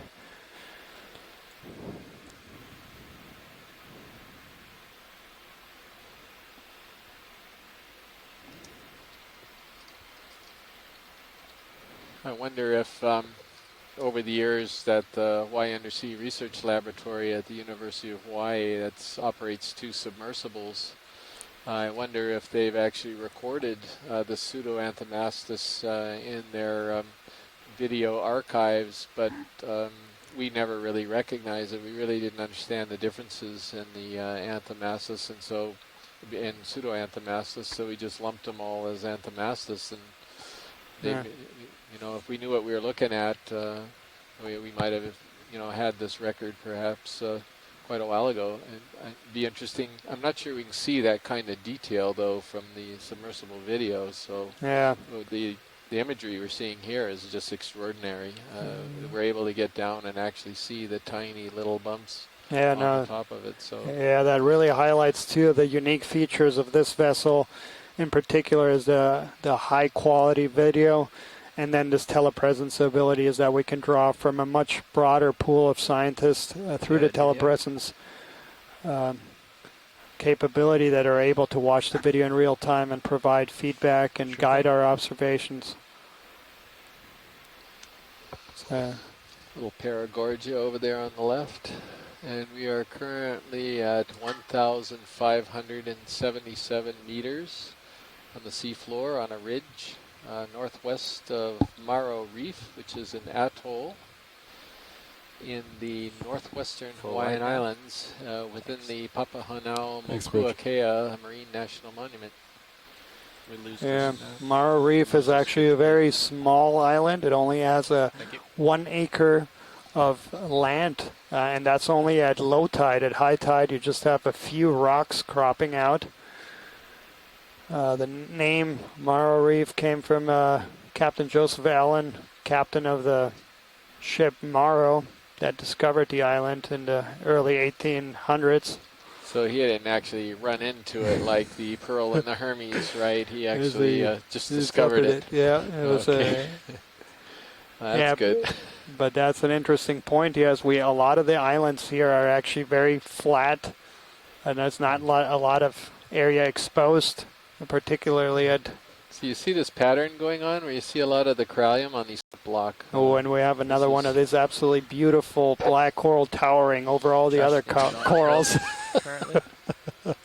It's actually beating the Iridogorgia magnispirala. Of course, the magnispirala, that one on the right that's going off, is leaning over, so it's not a fair competition. But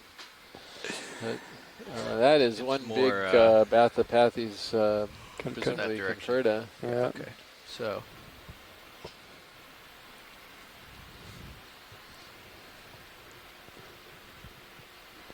So does 6.5 seem good? Yes, really pretty scene. I'll put it in. In the land of giants, the black coral is king. Well, you sort of wonder if there was a little more of this type of terrain here, whether we'd have again that high density of animals. This very localized density we're seeing today. Yeah, very patchy. But yeah, very informative. Is this interplay between current, orientation, substrate. 40 meters at 0.65 degrees at 0.2 knots. Trissopathes on that for sure. Yeah. Along with the Bathopathes. There's a couple sponges on the side there. One of them looks like it could be something different. Not really sure if it's possible to take a look on the right side of this boulder after we sort of zoom across it, but maybe we can. The right side? Oh, and is that a basket star? Yeah, it is, isn't it? Gorgonocephalid right here? Yeah. That's the first one we've seen today. So that sponge that's growing off of the side of the block, Pilot, if that would be possible to take a quick look. Absolutely. And we'll get the basket stars too at the same time.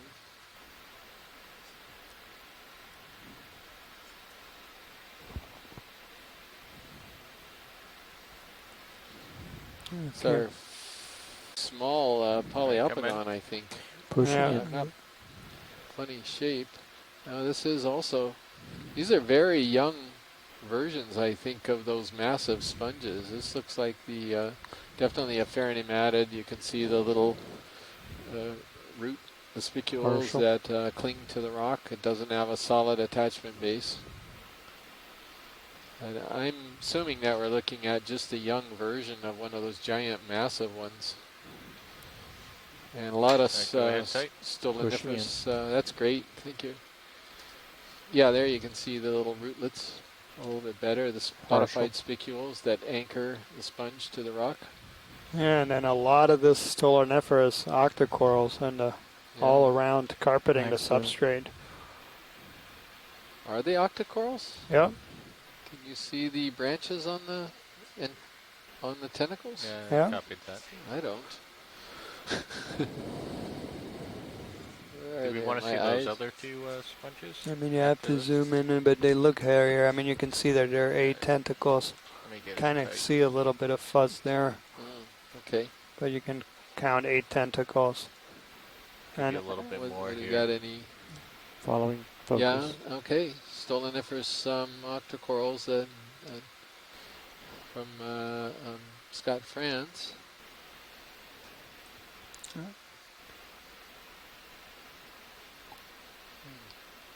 Clearly see the connections between the polyps, those little thread-like connections. Yeah, then those are called stolons, and that's what gives them the name of stoloniferous coral. And yeah, so they carpet either substrate or typically found overgrowing dead corals or sponges, as we saw earlier in the dive. Very opportunistic overgrowing. Yeah. Not making it easy for you, Roland. Not like a good challenge. Alright. Are we happy with this watch lead? Very much so, thank you. I can't see pinnacles on the tentacles from here. However, I do see what appear to be a pharynx in these polyps. The pharynx would be basically the throat leading You down want to see from that the mouth at the riddle, top, basket star? I think it was the first one today. and leading into the Right above polyp lasers. itself. Above Polyp lasers. itself. And hydroids do not have a pharynx, so that would be That another way to item tell right them there. apart. Yeah. Okay, yeah, thanks, Scott. Yeah, and you could clearly count 8 tentacles on those polyps. And I thought you could just barely make out that they were branched. So for the general public, what we're looking at right now, or I think there's a few seconds delay from your feed, is a basket star. It's in a group called Gorgonocephalidae, or Gorgon head star, if you will, named presumably for the resemblance or for the mythical Gorgon, Greek mythology. So I think it's a really clever name, whoever came up with that. So pulling really, out for a full easy species. to remember and really descriptive. Yeah, and this is a type of brittle star.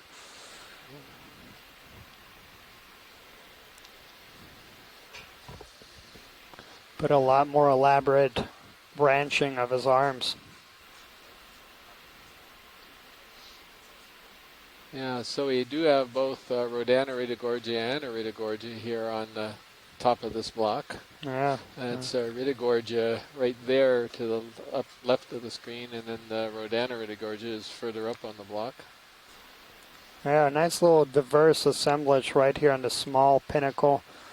You see some of those Pleurocorallium kishinuya, the white corals. And there was a black coral. There are two different species of black coral on top. And there's the Rodana radiogorgia coming into view.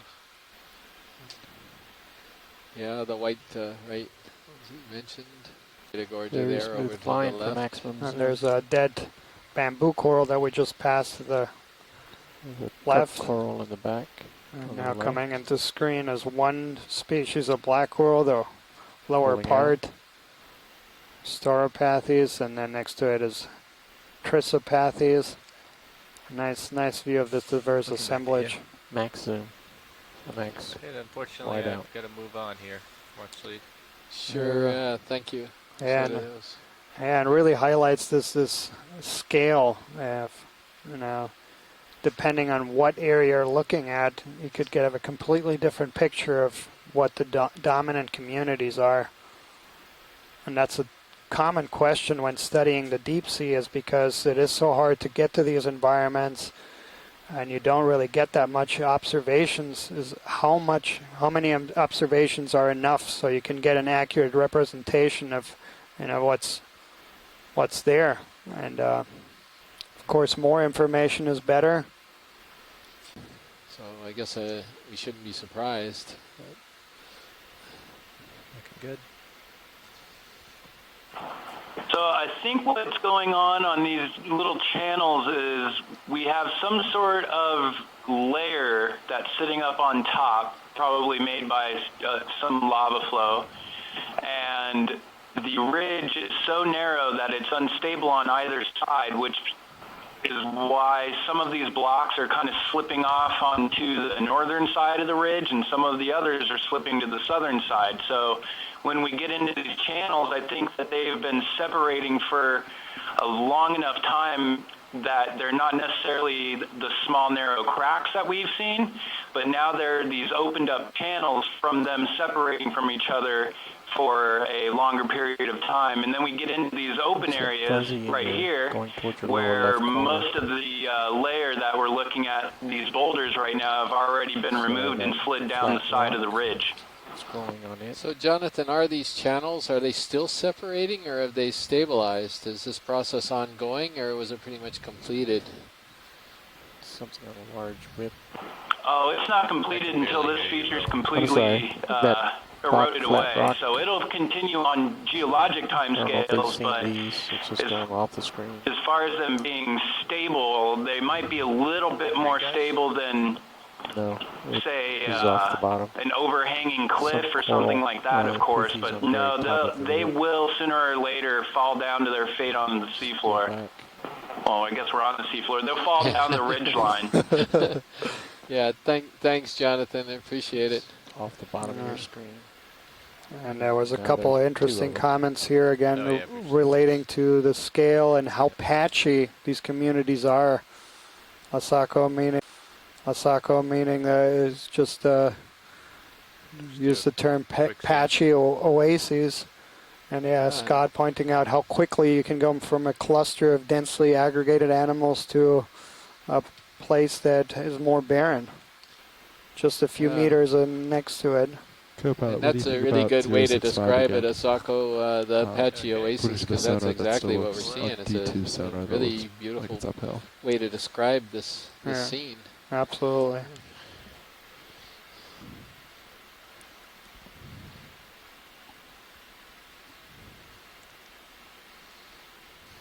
And there you go, your little clump of the Pleurocorallium kishinoi sitting right on. Be a slime star? Yeah. Could be that, or it's a holothuroidean, a sea cucumber, but I'll bet you're right. I'll bet it's one of the sea stars. 065, let's stick with it. Okay, sounds good. Yeah, it looks... Yeah, it's looking sea star-ish, although you don't really see the arms out yet. Losing the light. Huh? Yep. He looks full. All right, so what are we looking at here? Thanks, Bridge. Can I put in another ship move? Come on in. All right. Can I get one at 40 meters at 065 degrees at 0.2 knots? It is going to be a foot at the very bottom. Thank you. A slime star. It's Although weird. Yeah, it is going to be a slime star. Check my gain on your individual volume. So yeah, your gain's only negative. Scott mentioned maybe a sounded pretty retracted quiet to me too, anemone. video. no, there's the osculum Yeah. opening. It's hymenaster. Yeah, and I Whether agree. it's hymenaster pentagonalus is the question. Yeah. But, and obviously the Sea Star realized that we were having trouble identifying it, and so it provided us a clue to its identity. Yeah, no, yeah. That was pretty cool to watch him open up right at that very moment. He's in a very weird conformation, the way he's kind of hanging on the edge of that cliff. Yeah, and, Or, I mean cliff, but block. And to the lower left of the screen, Scott is pointing out that you can see its tube feed. The way these these sea stars can move on the substrate is by these little suction cup type feed. Yeah, there's just a few of them showing up, and that shows you where the tip of one of the arms is right there, but where the other arms are underneath them, it's anybody's guess. They're tucked way underneath. Absolutely, yeah. Yeah, beautiful view there. Yeah, beautiful view. A nice shot. And look at how big he is. He's probably about 15, 20 centimeters across, so a really nice sea star.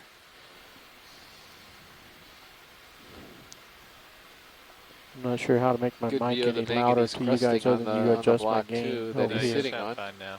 Okay. All that really bubbly, textured manganese crust coating the rock surface. Full wide.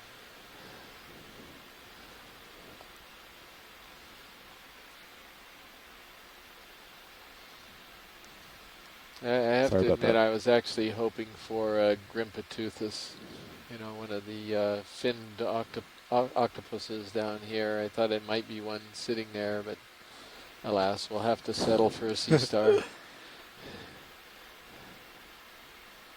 We haven't seen any of those, by the way. They're down here. The really A quick look at this.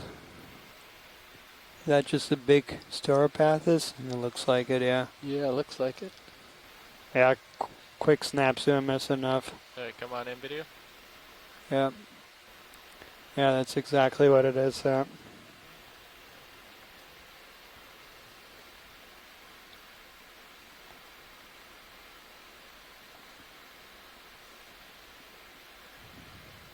Very nice, Relland.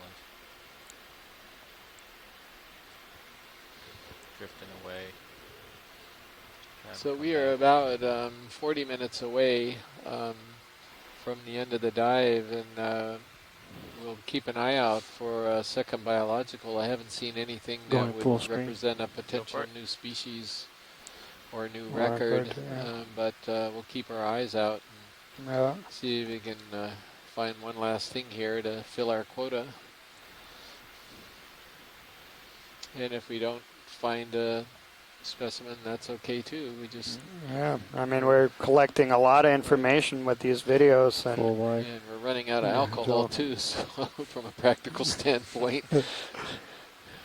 and by that, Chris, of course, means more abundant of the inhabitants of this community along the ridge crest. Thank you, Roland. Yep.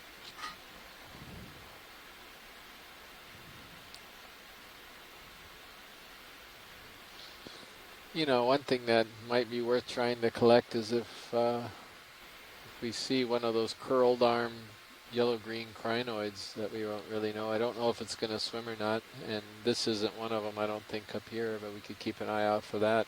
Yeah. That's one thing that clearly looks like it's a different crinoid. And it is so abundant, it may be good to. Yeah, they may be hard to catch. 'Cause, Yeah. that one was pretty tricky last time, the one that we did get. They are very tricky, yeah. They're very distinctive when they have their arms all curled up. Something swimming on the left. It just went off that's screen. This piece of mucus. Yeah, these all look like they're the Clyptometra, because I think that one had fewer arms, as I recall, than this larger yellow one that's pretty common down here. Well, actually, if you see something you want, just let me know. We can stop the ship. Pilot, can you repeat again, please? If you see something you want me to grab, just let me know and we'll stop the ship and go for it. Sure. We haven't seen anything so far. We're just discussing what we have seen that might work, but not seeing it in front of us yet.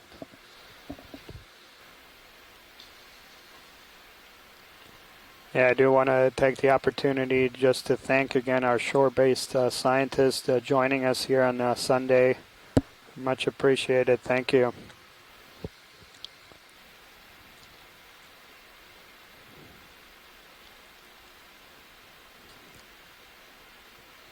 Gives you an idea how big these boulders are. You see the laser on the boulder over there?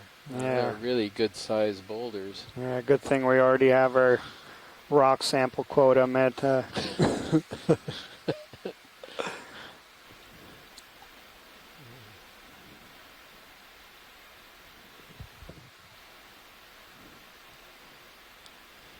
not really seeing ripples in this sediment between the boulders. We are seeing some ripples in one of our other dives. Yeah. Very narrow little. Not sure what's going on the top of that bamboo coral. Yeah, I think it's a dead bamboo coral that's overgrown by gooseneck barnacles and hydroids. That's my guess. Okay, come on in, Roland. Hold that. Yeah, I guess that's. Come in tighter.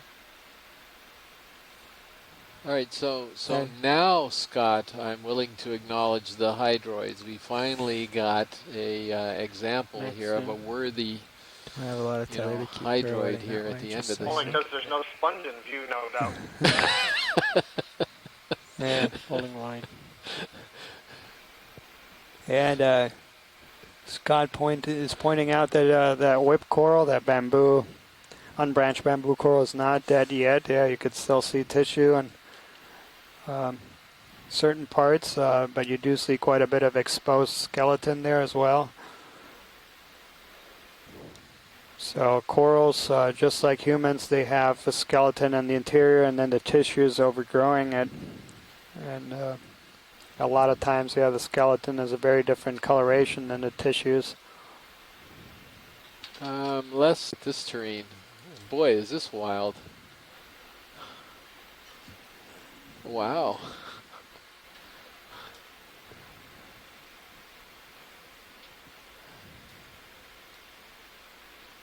That's just stunning. Look at that. The way it's all just split apart and just gradually, I guess, moving Like down a big slope. wall that fell over.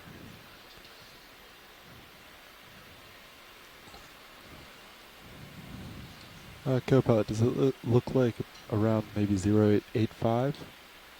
Might be uphill right here. It's starting to flatten out. Looking at pilot sonar, I have Come up a little 080 higher, find or out, give you a 075. further distant view. Okay. How That's about pretty flat, Roland. I can see all the way to the end of the sonar Yeah. on D2.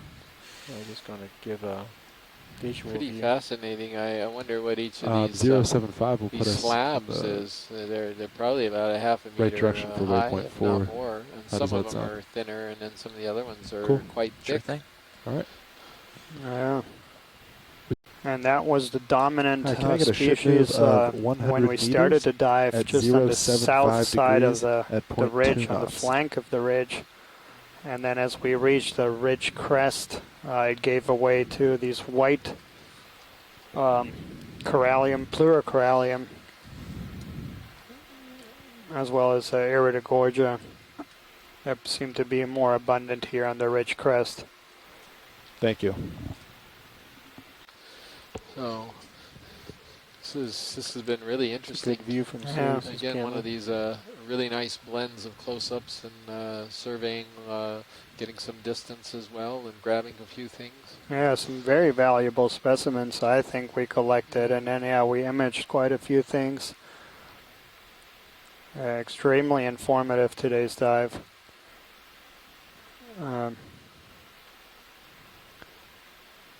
Yeah, this is one of the fewer dives on this expedition where we're targeting a ridge that has this east-west orientation, and we think that orientation of these ridges has an important effect on the community.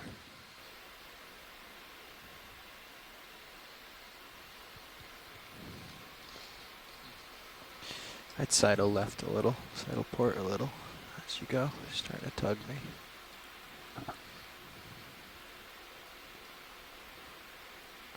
Pushing past this gate.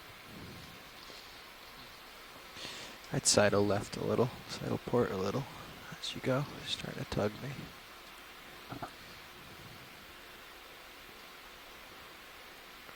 Pushing past the skids. I can just see how these blocks have just separated out. It's like you can almost see where the notch was, where this one piece broke off.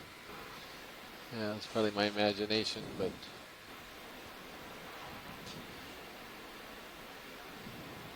So, Chris, I think what we're looking at here is the breaking up of a sheet flow, and that's what's giving it the prismatic kind of rectangular structure that it has.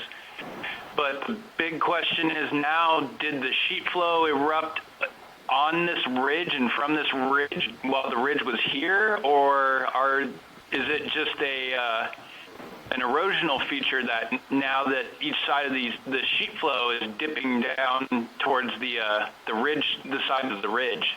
So it kind of looks like to me now that the sheet flow erupted down on either side of the ridge, which would suggest that it actually is constructional. It's very weird.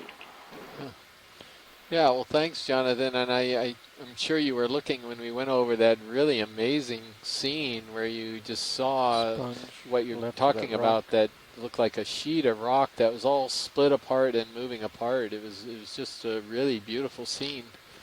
Very fascinating. Yes, let's take a look at this. Oh, darn, I was hoping it would be the Fleming eye, but it's not. It's still the Lucardi, and believe it or not, for our current consensus is that skinny one down below is the same species as this kind of chubby one over here to the left. I think they're the same thing, and it has to do with how much silica they're actually incorporating in and around the spicules that are forming the frame. So that skinny one actually looks more like the type species for Walteria lucardi. And this is something that, again, Henry Rice has been working on quite a bit in Vancouver, trying to figure this out. Right. We used to actually identify about 5 different types of Walteria based on these different morphologies, but now we're only going to the 2 because the 2 are very distinctively different. And yeah, and again, highlighting the importance of having these images, covering some ground, looking at the variability of each species, and that's just a great scene, getting both of them in that one shot. That was beautiful. Yeah. We aim to please. Yeah, and you did. At least sponge people like me. You definitely appreciated the shot we're looking at right now. These sponges are really big hangout spots for other animals like brittle stars and shrimp. Gets them off the bottom, gives them protection. They get all types of advantages for hanging out with sponges. Yeah, and as you pointed out earlier in one of the earlier dives, sometimes they become permanent hangouts for some of these shrimps that become entrapped inside their skeleton. Now that's a boulder field. I think there's no mistake in this. I think we've got a boulder field here. I think they prefer boulder forest. Yeah. You know, I've heard an interesting description from some of our geologists before. Maybe they can give it to us again. The difference between sediment, gravel, rock, boulder. I think there's distinct differences. Yeah, John, was that just to everybody, Roland, or is that just to me? Do you want me to relay that to Jonathan? That was to everyone, whoever would like to describe it to our viewers. Yeah, Jonathan, did you copy that from Roland? He was challenged. It was kind of quiet, but I think you were referring to like the substrate grain size distribution and like the dependence on the density population. That was precisely what I think he was hoping that you would potentially elaborate on. Yeah, that's what I said. relatively hard. And then the density just shot up as soon as you went to the cobble and boulder grain size of substrate. And I don't know if that has anything to do with stability, or because I don't know why they like it. Maybe it perches them higher in the water column and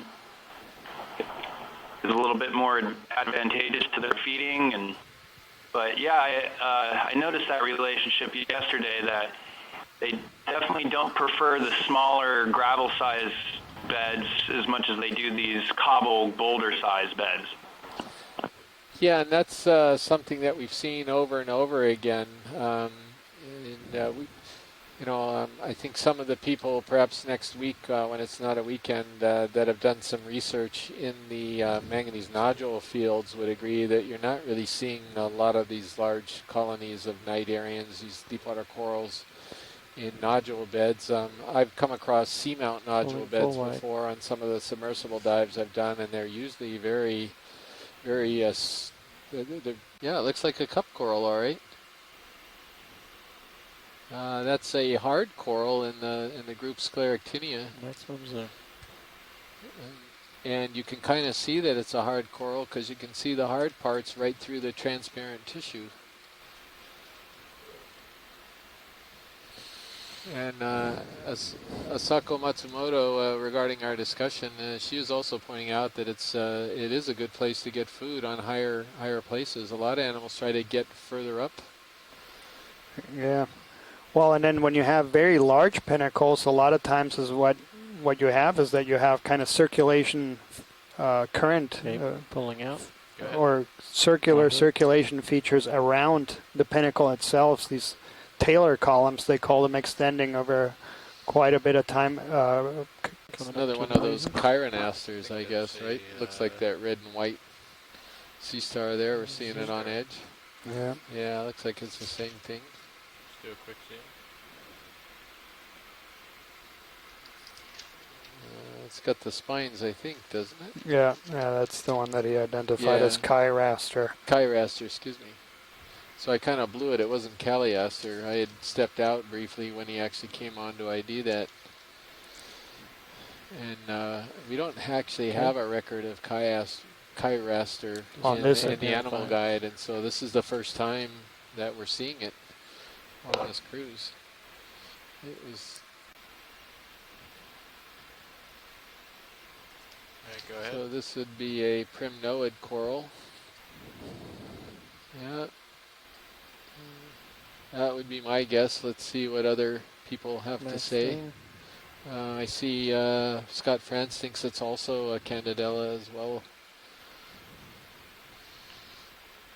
You know, when I first heard this name, Candidella gigania, I just thought, what type of a joke is this? This is one of the smallest giants. The primnoids, you know, single-stalked, and the ones that we first saw were really small.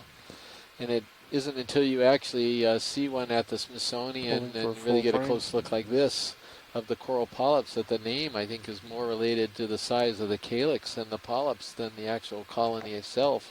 These are really big polyps for this family, and that's my interpretation. So as you know, they're very obvious. We're even a ways off, and you can see how big they are. So it's videos. So if you understand why it was named something, that sort of gives you a clue often. Yeah, and Scott is just pointing out that that's a relative to other primnoids where they don't have very big calyces. Again, it really, as far as I'm concerned, that was a really good name that somebody came up with. Very descriptive. And look at this, some more of this beautiful fractured sheet flow, as Jonathan described.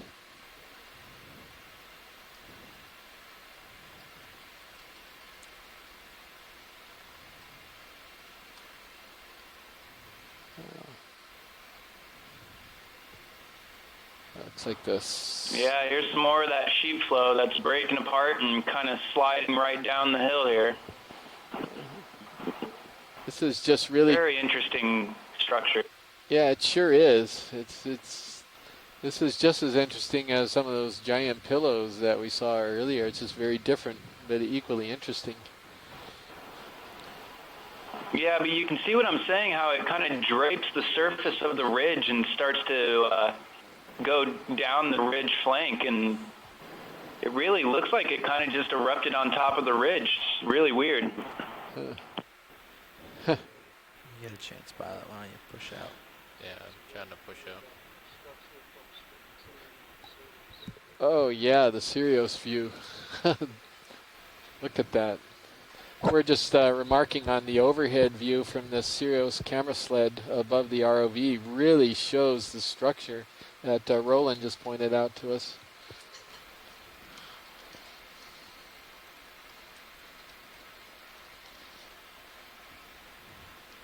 In shoreside, you should be able to see that if you're watching stream too.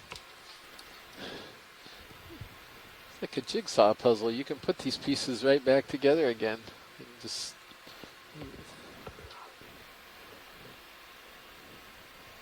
Ulteria, and it's got a Quick zoom. little crinoid on it too. Quick zoom. He's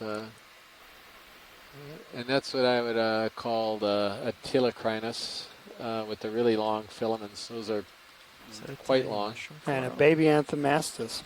Yeah, but I don't know if that's Atelocrinus or not. But you could sort of put down in the log there Atelocrinus ? This is the nursery. Yeah. That is a really baby Anthomastus, isn't it?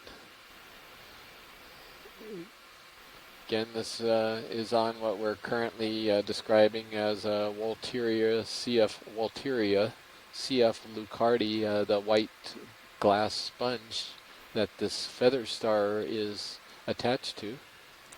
So Scott is asking here as if a Anthoptylum rock pen has been collected from Hawaii. So I tried once, Scott, and the things just shrivel up to nothing very, very quickly when you try to grab it. And we tried a number of times, and then I think at some point by spending a long time digging in the sediment. Tried that with these Anthoptylum? What's that? You tried that with these Anthoptylum? Taken. It does have a hard pen inside of it, so it can't shrivel up to complete nothing. But What is that swimming there? And is that one right ahead? No, is it my eyes? I guess yeah. No, just deceptive.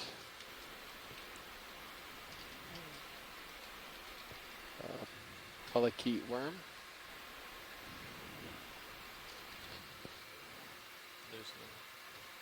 Oh, zoom this one. This is different. Yeah, go ahead and roll. This is more like the... But Scott, wouldn't it still have the pen in it? I'm sorry, say that again? Wouldn't it still have a pen, that internal hard part running all the way up along the stem? Oh, yeah, sure, it's possible, but because it lives in sediment, it may have a burrow and so can retract the entire colony down. I suspect that's what you were seeing. Yeah, and I think... Yeah, this is absolutely not the same thing. Right, definitely isn't. You have any idea what we're looking at here? Because it's, I'm not familiar with this one. I think... Yeah, I'm not sure. Prototillum, maybe. Yeah, I'd have to go and check my T-pen key. Actually, that would Clearly be... see this one's anchored in sediment, as most T-pens are. This is more typical. It does have polyps that are coming directly out of the main stalk. It's a giant polyp, basically. But there are... I'm not sure what to call them, but just under the base of each of those polyps, you can see a little shelf if you want. So quite different from what we were looking at before. Also, those Anthoptylums have that characteristic curve. They almost look like a question mark sitting there. Right. So I'm actually looking Not at... a rock pen, I can assure you. Right, no, that clearly isn't. I'm actually looking at the Y Undersea Research Laboratory Animal Guide right now for Protoptylum, and it looks pretty close to what we're calling Protoptylum. Yeah, and if we have a little second, there's a request to zoom in on that crinoid on the upper left, kind of yellowish. Oh, the upper left branch, Yeah. near the top. Yeah. Yeah. You can have your camera back, Jeff.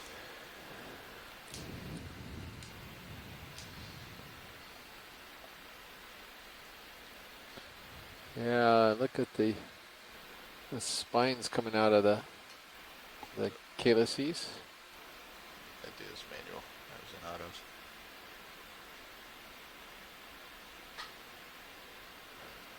Wait a second, I'm not following this. Buzzer beater for the wind. Scott knew what he was. Just because we're so close to the end of the dive. Oh, buzzer beater. Got it. The buzzer at the end of the game. Sorry, that's stupid. How are we doing on time now? Yeah, so we still have about 4.5 minutes. If we start to get ready at 1:40, So did he? We should be in great Did he shape. fall over? He's like he's upside down, isn't he?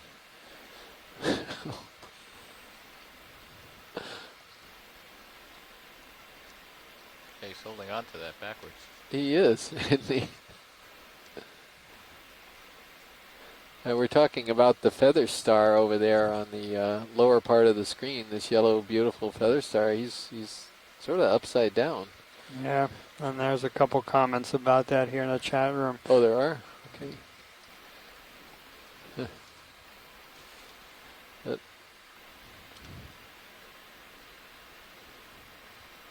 Kind of an interesting crinoid. We have any? We don't have any. We don't have any IDs on this, right? Yeah, good call, Amy, to take a look at. Does he have a barnacle on him? Yeah, he does have a. Well, I don't know if it's on the coral or on the. I don't know that top one on the left. Yeah, but what are we looking at? I think we're looking at the actual legs. Okay, sounds great, thank you. Yeah, and the arms are coming out of the top. He is upright because there's no pinnules coming off of the lower part of him. Is he regrowing his top part? Yeah. I mean, I'm not so sure he's upside down. He could be right side up. Do you want to swing around the backside? Amy is pointing out he doesn't look all too well. Yeah, we have a couple minutes if you want to adjust it off. Come on out. I'll get the other side for you, watch Lee. Scott thinks he's upside down. I don't know. I'm going to take the devil's advocate point of view. I think he was right tied up. I see. You're saying that what we're looking at are actually the series? Yeah. It hasn't yet, or it's regenerating its actual arms? Yeah. Interesting idea, Chris. Because they were tiny little. I just saw it after you exclaimed there. Yeah. It looks like a good vantage point. So that's interesting. I wonder if anybody knows if crinoids can regenerate their arms, because maybe that is what's going on. Yeah. And, good call to Amy to have a close look at that. Yeah, absolutely. That was a fascinating picture to finish the dive with.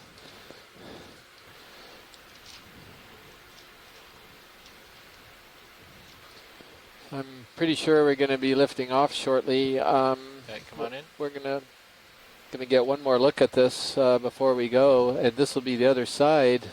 So we're going to have it.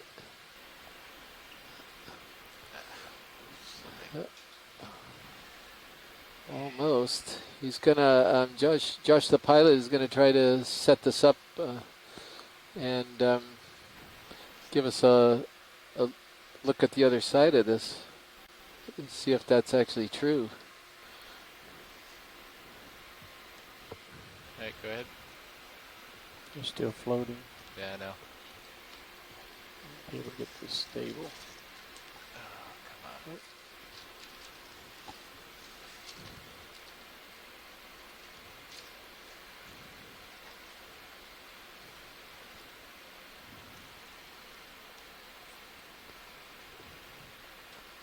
All right.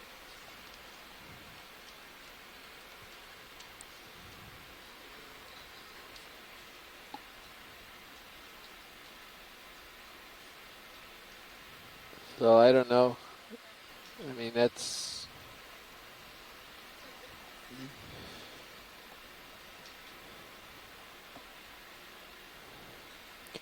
I don't know. No, I don't know what to think. So Asako Matsumoto says she could see. Well, one thing, Chris, that we can say is it's clear that the parts that are hanging on to the coral do not have pinnules, which are the side branches, which is what are on the arms of a crinoid.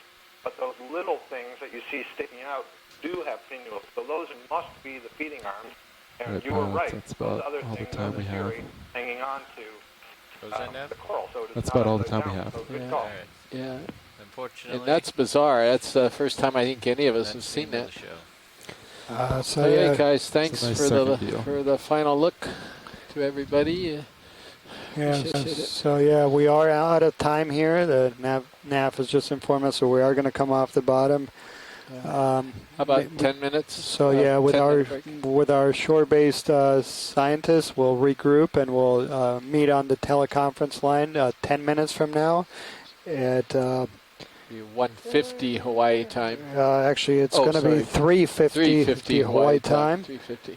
And for everyone else, yeah, appreciate you joining us. We've had a very fascinating dive. Spent about 6 hours here on the bottom.